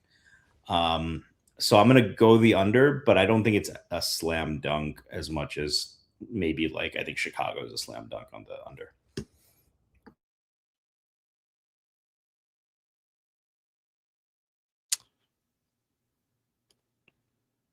Sam? Yeah, 26.5. Wow. It's so hard because it's like there's no incentive for teams to tank now. But they are uniquely situated to like they also have no incentive to win. Like they don't control their pick. So Very it's true. kind of like Let me whatever. take a And look at that's their roster that really quick. that's Who's their why like projected starters? for most teams I would be like Oh, they have they Kyle wouldn't. Kuzma on the team. Oh, I have to take the under. I'm sorry, I have to. You don't think data centers will lead him to victory or No, AI? hell no. Claude AI can't game out theories for them to win. Nope. And Kalshi won't help him either. Kyle Kuzma defends 5 positions. Yeah, 5 terrible positions on social media a day. It actually is so annoying. Like it's not that annoying now because we won the championship. But like it's very funny to think back. We played them what was like the fourth or fifth game of the year, and he like had that he like locked up Cat. Oh my God, Cat was like trying to so hard to prove himself that he could score against Kyle Kuzma. It's like, dude, you don't need to do that. Yeah, you can just pass it to like everybody on your team. Anyone. Yeah, they're gonna be wide open for three. It's gonna be awesome. Yeah, I'm on the under here. I also just yeah, I don't know. You said the under too, right, Stacey? Yeah, it's an under. But I Okay. do think it. I do think there's like, it's yeah. Like I said, I think that You see the bull case for them. yeah, Okay. and I only see the bear case for the Bulls. So Okay. Orlando, 43 and a half. I am firmly, firmly on the over on this team. Wow. I like that they won, fired Jamal Mosley. That's a good job. Good job by them to fire Jamal Mosley, move on from him. I'm pretty sure everybody on their roster is very happy if they move on from Jamal Mosley. Especially Which Paulo Beccaro. Paolo Banchero is definitely happy they moved on from Jamal Mosley. He definitely popped champagne like they won the championship when that happened. Here's Paulo hated that guy. he hated him. It was there a lot of the quotes that you could pull up were not great. Here's my case for them. When their starting five was healthy, they were great. Their starting five healthy was like very very good. Stacy pointed this out at the time. I pushed back on it, but I've come around to his reasoning of like, look, man, they were about to beat the Pistons. That was a real thing that was about to happen. They were about to smoke the Pistons in the first round. They were up 3-1. Franz is hurt at the end of the third quarter, whatever the hell it was, in game 4, and then they can't win a game after that. They got to be healthy. They've not shown an ability to be healthy. Franz had injury issues the last 2 years. Paolo's had injury issues the last couple of years. I don't think those are long-term concerns. They're not like ACL type shit, but like, sometimes they're just guys that are more prone to getting hurt. That's something you have to register. Jalen Suggs has constantly been one. He's an extremely erratic player, and then the other part is like the way he plays lends itself to injuries because he plays basketball like he's a fucking middle linebacker. So that's a problem. But again, I like that they moved on from Mosley. I do think Sean Sweeney, despite his loser comments about the NBA Finals, was a good hire for them. Their defense it should be fine. I'm not concerned about. I think their defense will go back to probably being elite this upcoming season. They did absolutely nothing this offseason, which is probably my biggest concern because I did not feel like the vibes were great with them at the end of last year. But maybe that has more to do with Mosley than it has to do with anything else, which is very, very reasonable given the fact that, like Sam mentioned, Paolo Banchero hated him. Bro, I'm looking at the box score from Game 6 against the Pistons. Holy shit, man! What did Paolo shoot in that game? It was like some fucking 4 for 20. Yeah, it was. That's 0 a good for number. 9 from 3. Must have been he real went high. 4 for 20 before the game too. Maybe.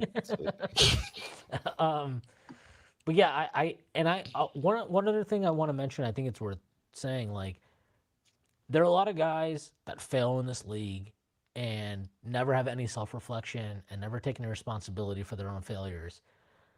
I think there were quotes from Paolo at the end of last year while the season was still going on. I think there were quotes from him this offseason that show a guy who did not come away from last season feeling like he had put his best foot forward, that felt like he had achieved his potential and that everything that had failed was not his fault.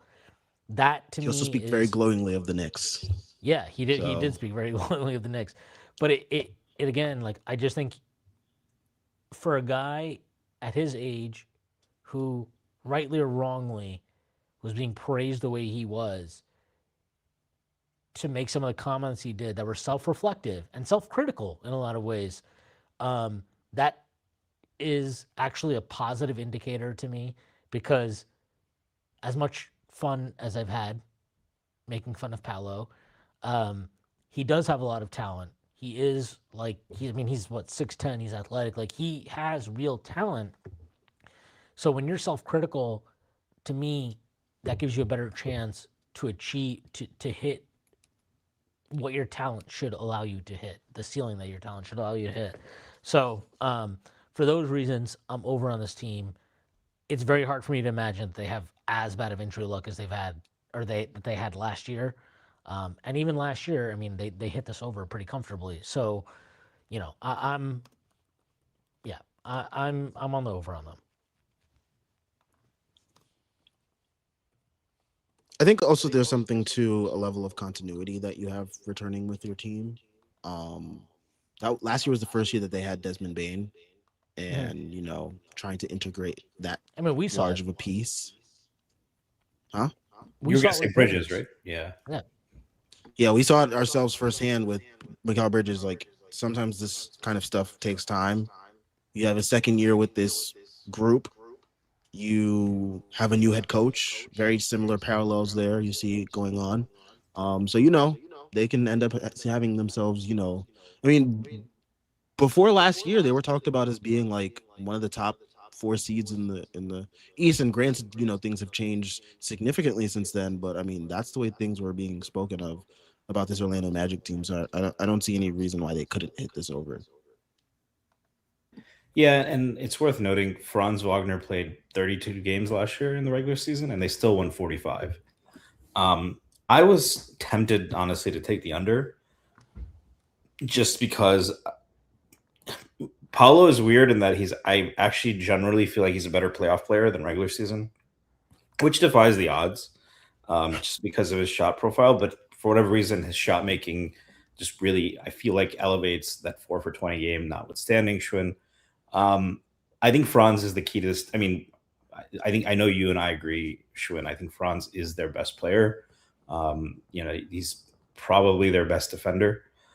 And obviously, the closest thing they have to like a creator who can pass, like Paulo still is working on that. But they still won 45 games, and they do have a high ceiling. They're a pain in the ass. They try hard. Um, we'll see how much that comes into play with a new coach. Are there some after effects there? And then, yeah, I was high on the Bain trade when they made it, and it didn't work out exactly as you'd hope. They're still lacking in perimeter creation, but they're a pain in the ass to play. If the over was like 46 or 47, I don't think they're going to break into the like top echelon. Yeah, I don't think they're going to be on the level of a Boston, Indiana, or certainly the Knicks. Um, but I think I'll take the over on them.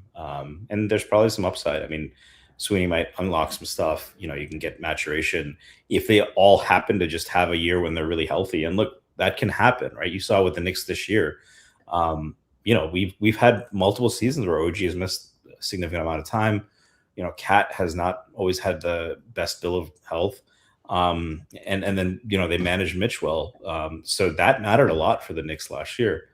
And if Orlando gets a bill of health like that, um, maybe they far exceed that. On the other hand, if Franz and or Paolo miss a significant amount of time, that under becomes more enticing. But like I said, 45 wins last year. The East is better. But if it's 42 and a half, I think you kind of have to take the over there. Yeah, I agree. Okay. Philly, next one, had a very normal offseason. Nothing major for Philly. 50 and a half is their number. Obviously, they traded Paul George and a couple first round picks for Jalen Brown. They signed Dean Wade, which is the big acquisition on the wing that they made. And then they signed a 42-year-old Loser. LeBron James. No, they signed LeBron James. Yes, that's the real thing. Are they not signing Bronny? They would have to trade for Bronny, which looks risky. And I think Rich Paul already kind of there was a quote that came around that like Rich Paul said that they're not really like LeBron's not looking to like have Bronny come over. So Wow, that's really big of Rich Paul to come out and tell us exactly what LeBron wants the I mean GM that's of what the he does. Sixers He's to do. his So mouthpiece. wait, is he admitting that LeBron's the reason Bronny was on the Lakers to begin with? And Well, I mean we'll see what happens with Bronny after this season if it even comes to that. I am taking the under. get ready to learn Chinese, buddy. I'm on the under on this team. I have a lot of questions about them to begin with, but that's actually the reason why I'm picking the under. They have so much shit to figure out. They have so many guys that need the ball to have value to even figure out how to like make any of that blend and work together cohesively takes time. And on top of that, they don't. I mean, who on this team is a plus defender? Like Dean Wade, Dean and Wade, who's not Brunson gonna start? stopper. Right? Yeah, yeah. Brunson stopper, Dean Wade, who's not gonna start by the way. He's not gonna start. Joel Embiid is not a plus defender anymore. He's a minus. I mean, we saw that in our series. Thank God. Yeah, LeBron James is at best a neutral, and I think that's being very, very generous to him. Generous. Yeah, Jalen Brown, not Dominic a plus Barlow defender. doesn't move you? Dominic Barlow does not move me. Also, another guy that'll be coming off the bench. Maxi, not a plus defender. I mean, their best Edgecombe? defender, their best starting five. Yeah, the best defender in their starting five is VJ Edgecombe, who, like, I think because of the fact that the rest of this team is not good defensively, has suddenly become elevated as like this guy It's is like a elite. really needle moving defender. And all I remember happening to VJ Edgecombe the last time I saw him play basketball was him watching Deuce McBride line up fucking threes in his fucking eye and nailing them. That's what I remember last time I watched VJ Edgecombe play basketball. They will out talent teams. They can bludgeon their way to wins in the regular season. I think their floor is lower than it would have been in a league where teams were incentivized to tank. That obviously doesn't exist anymore. They also will just constantly be trying to figure stuff out because I don't like Joel Embiid is going to miss a lot of basketball games. That's a fact. LeBron is probably going to miss some games. I think less than people think. Like he's actually been still pretty durable. I think he played 70 games last year. Like this idea that LeBron doesn't play games anymore is kind of funny to me, and actually feels like a little bit of. Oh, sorry, he played Ageism? 60 games. He played okay. So last 3 years, LeBron played 71, 70, and then he played 60 games last year. So he definitely missed some time last year. But the point is, he's not like missing as many games as people kind of are expecting. Is his impact waning or waning? Yeah, it is. His impact is waning. So I'm on the under on this team. I would probably not touch this because again, like, I think their ability to just bludgeon their way to wins, even though it won't look pretty and it won't feel good and it won't feel cohesive, and it probably will look very ineffective against the best teams in the league. I think it can still win you enough regular season games, but I would bet the under here.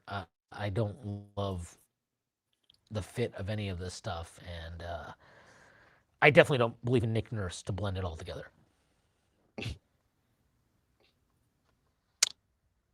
Um, what's the number again? 50 and a half.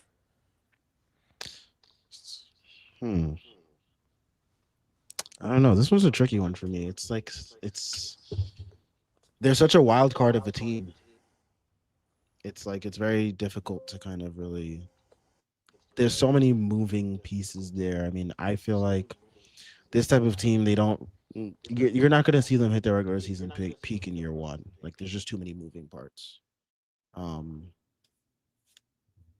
mean, when one of the guys is 42, there aren't going to be too many year 2 or year 3 or year 4. There's technically supposed to be year 2, but it's supposed to be a 2-year window. So, I mean, if they don't get it done this year, it's probably next year. But yeah, there's just a lot of moving parts, and then the whole like Embiid in and out of the lineup thing that just doesn't work. Like we saw it last year, just like he's too big of a piece that he can't just like slide in and like be like this guy that like scales up and down and whatnot. Like it's such an interesting and very unique team build dynamic. I will fade them. There's a reason why they're plus 100 Well, for the the over. other thing too is their backup center stuff is like they Huck have Porty's going to play some real minutes this year for the yeah, first time in his career. and well, Huck Porty is probably Better than Bona, yeah. well he whether he is or not. I think it's very apparent. Nick Nurse did not trust Bona at all last year. Like, he like went out of his way to not play him. Um, so like that guy's still there, obviously, and he's probably gonna have to play. I don't think losing Kelly Oubre matters for the record. Um, don't care about that at all.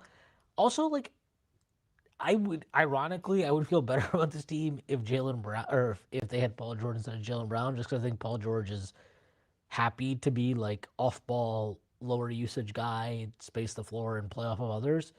Jalen Brown is not that type of player. Not that he doesn't necessarily have that ability, but he's not great at that. His Doesn't entire want thing to is be that guy. yeah, he doesn't want to be that guy. He had the most fun of his career playing last year. Yep, he said it himself, straight from the horse's mouth.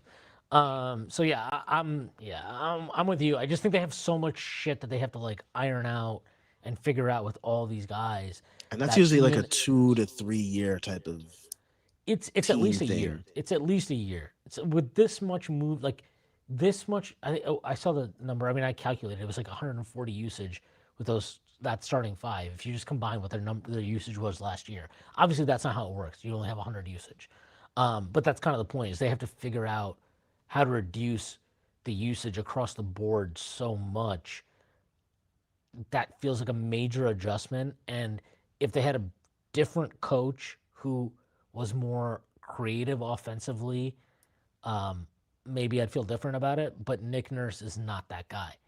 And that would concern me. And then, yeah, like the defense is just not going to be very good. So, yeah, I'm on the under also, which I already said. Stacy, any thoughts?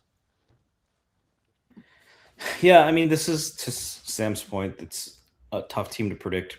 Uh, Obviously, a lot of new pieces. Don't know how they're going to mesh. Last year, they were tough to predict.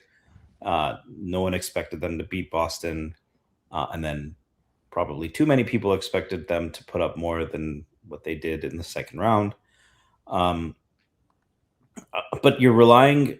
Look, should I know you said that LeBron 2 out of the last 3 years has played 70 games, but these are the last few seasons. 60 games last year, 70, 71, 55, 56, 45, 67, 55. So, and he's 42. He's another year older. And he doesn't play defense on anything close to a regular basis. Then you talk about Embiid, who we know his issues in and out of the lineup. And when he plays, he can be attacked by any team. I mean, the Knicks obviously have one of the best point guards in basketball and a great pick and roll offense and a stretch five, but he can't get off the ground and he can't move on defense. Those are two big weaknesses to me. And then the rest of their team is mediocre defensively. Like maybe VJ takes a leap, but I wasn't too impressed with his defense, especially off ball. He has work to do. And that's I think VJ Edgecombe is a great prospect. I think he's going to be a great player. But it ain't year two. I got to see more. And they don't have depth. And I think, frankly, this team is going to be playing in the half court on offense a lot. It's the opposite of Miami, where I do think just because of how suffocating their defense is, how many guys they have that can force turnovers, they can play enough in transition to have their offense, tread water. And I think they will be suffocating on defense. I think the opposite holds true for Philly. I think that they're going to be in the half court on offense a lot because they're not going to be able to get stops. And they can still be good enough where, like, I'm not saying this isn't a good team, but over 50 wins in this conference with, the amount of times you're probably going to rest LeBron, Embiid's going to be resting or out. I'll fade them. Yeah. And I mean, they have the Knicks in their division. They have Boston in their division. They're in that that group of death in the play or the NBA Cup tournament, right? Yeah, Yeah, with the Without East group, A, B, um, or C, whatever it is. and the other thing I'll say is like new teams like this do take time to gel. A much younger LeBron joined the Heat. I don't put as much stock. Honestly, I don't have as much worries about, oh, they're going to be selfish and there's only one ball. I'm not dismissing that. I think LeBron is the kind of guy who can figure it out. But that Heat team lost to the Knicks, which was kind of hilarious, but also started the season I think 8-8 or 9-9. The first year that the Heatles were together. Um, so it takes time to adapt. It probably takes more time when you're going to have guys in and out of the lineup. So yeah, and then the front court you mentioned, like you know, they're relying on Bona and Hakordi. Um, will Bona be erect for 48 minutes? I don't know. You're supposed to maybe call a doctor if that happens, but it's 4 hours. But you know, yeah, 50 wins, 50 over 50 wins. I don't see that. I do see them being a dangerous playoff team if they figure it out. But there's a lot like this is going to be a team that's trying to get top 6 and just make it to the playoffs and then try to catch fire. So yeah, yeah. I think agreed. Rolling under here. Okay, Toronto. Next one, 45 and a half. I have no idea how Do any of not these. touch. Yeah, I guess if I have to pick this one, I'll pick the over because I feel like at some point Kawhi will be a Raptor. But anybody betting this is you're braver soul than me. You're a braver soul than me. Either way you do it. I mean, the evidence seems to be pretty ironclad though against him, right? So there would have to be either the NBA giving him a pass or like it seems pretty clear what happened. So here's they won 46 and 36 last year. Obviously the league has changed. We've talked about this endlessly on this, like no incentivize tanking anymore. I think Barnes made a real leap last year. But yeah, like I don't know. I have no idea how to discuss this team because with this whole Kawhi thing lingering over it, I don't know how you bet this. I really don't. I would probably I would I would I will be leaning on the over, but I would firmly tell anybody to not bet this at all. Don't touch it. Don't do anything with this unless you have inside information, in which case, please pass that on to me. And I would like to make a bet. But if you don't have any inside information, which I believe most of us would not, I would not touch this line. Again, very, very hesitantly saying the over, but I have zero conviction on this. It's a do not touch for me. You got to make a pick. No, dog. Make a pick. This is. Make a pick. I will take. Oh my god. So like, okay, he doesn't get traded there. They have Brandon Ingram and Grady Dick back. Whoop de fucking do. Yep. Under. Brandon Ingram So stinky vibes. Like first. Sam's favorite bet on the board here. The Raptors under. dog, Make sure I you bet clearly it. stated. I clearly Make stated sure do you not bet it. touch. You're not a If fan you of Dick, itch- then? Not Brandon Ingram, okay? So you are a fan of Dick. Grady Dick, the basketball player, have no words for him. Yeah, like you said, Sam, this is his favorite pick on the board. Raptors under. Make sure you bet it. Not endorse that to the people, man. For you people tagging me on the timeline, hey Sam, I took your bet. What the fuck, man? They got Kawhi. What the hell? Stacy, any thoughts? Yeah, you call it Schrodinger's Raptor. Like we have no idea what's going to happen. I was going to say Emmanuel quickly played 70 games last year, so I was thinking like if he comes back, because he didn't play in the playoffs and they still looked pretty good. They seem to find themselves a little bit against Cleveland, and I know a lot of that was just Cleveland playing uninspired basketball. But they still have young guys who are developing or hitting their prime. I agree with you, Schwinn. Scotty Barnes is a guy that you and I have both liked to clown, but he did take a leap. They play hard in the regular season. They have some length. I also agree with Sam that whatever happens with Kawhi, I do think Ingram is almost to the level of addition by subtraction at this point. Um, I would say definitely. yeah, because it frees up more for Scotty, and Scotty on the ball more. Like that unlocks a guy like I'm still high on quickly. I think like when he gets to play in that role where he can do some on ball stuff, but is also playing next to a big initiator, that's kind of ideal. And they have the defense to surround him. So I'm gonna go with the over. I would be tempted to go with the over even if they didn't get Kawhi. Um, but yeah, I'm also like just way too much uncertainty around this team. So you're over. Is that what you Yeah. said? Okay. Well, I'm gonna put this one on my spreadsheet as red, where none of us are actually bidding this. Okay. Washington, last team, 32.5. Sam, what do you think? This one is interesting. You have a team led by Mr. $212 extension, $212 million extension. Did Anthony Davis resign or? Not yet. No, he's just on his. He's not. Look, he's got a contract for this year. He's on a player option for like 61.5 million or whatever the fuck it is next year. I would not be extending him in any scenario if I'm the Wizards. Not now, anyway. No. But who's going to trade for him? Also, is it even worth it at that point? Well, that's you know. That is for the Warriors are Wizards and for Anthony Davis to figure out. All right, let me take a look at their roster. Their expected stars is supposed to be Trey Young, Keyshawn George, AJ Devonsa, Anthony Davis, and Alex Sarr.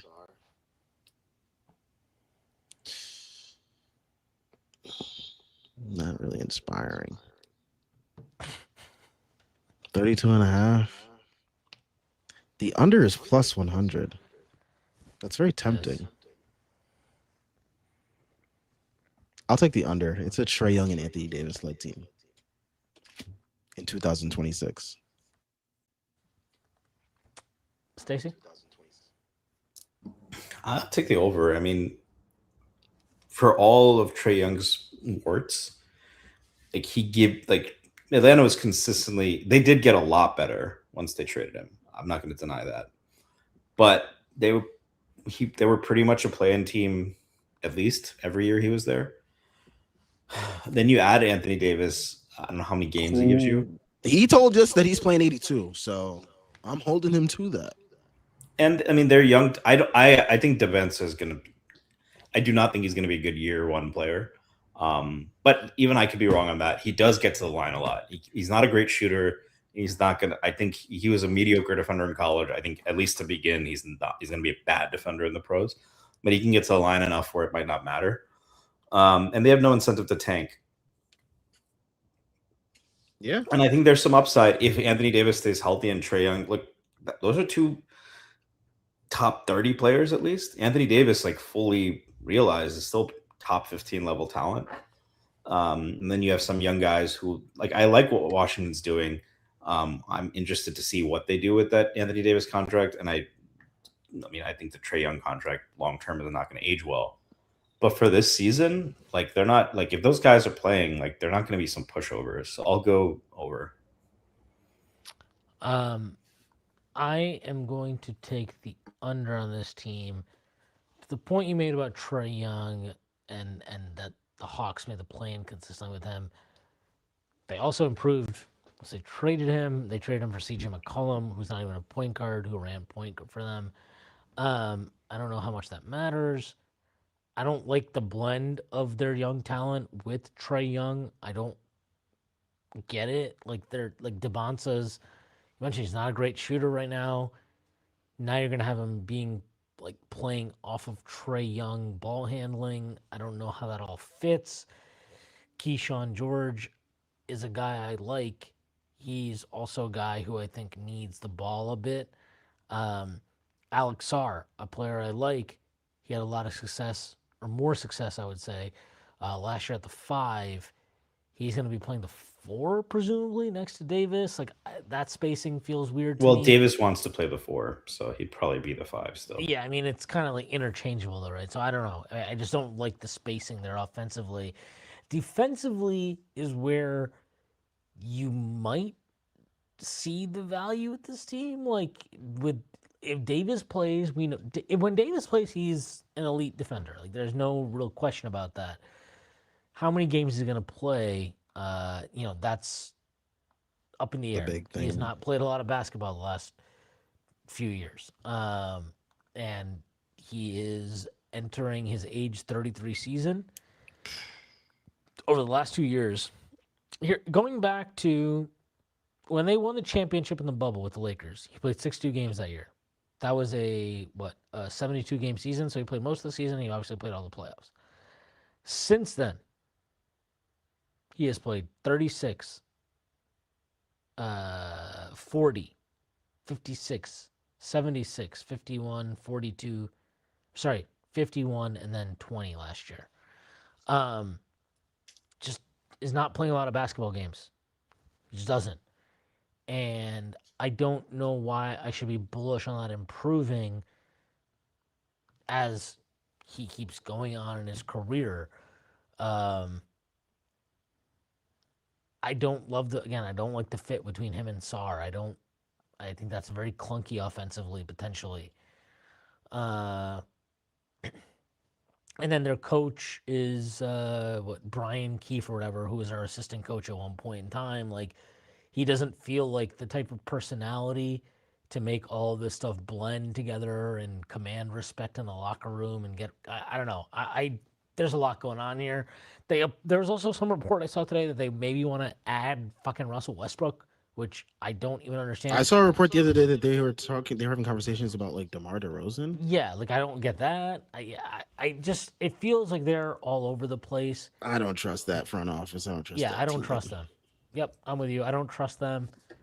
I don't trust this organization. Like I said, Brian Keefe is that coach.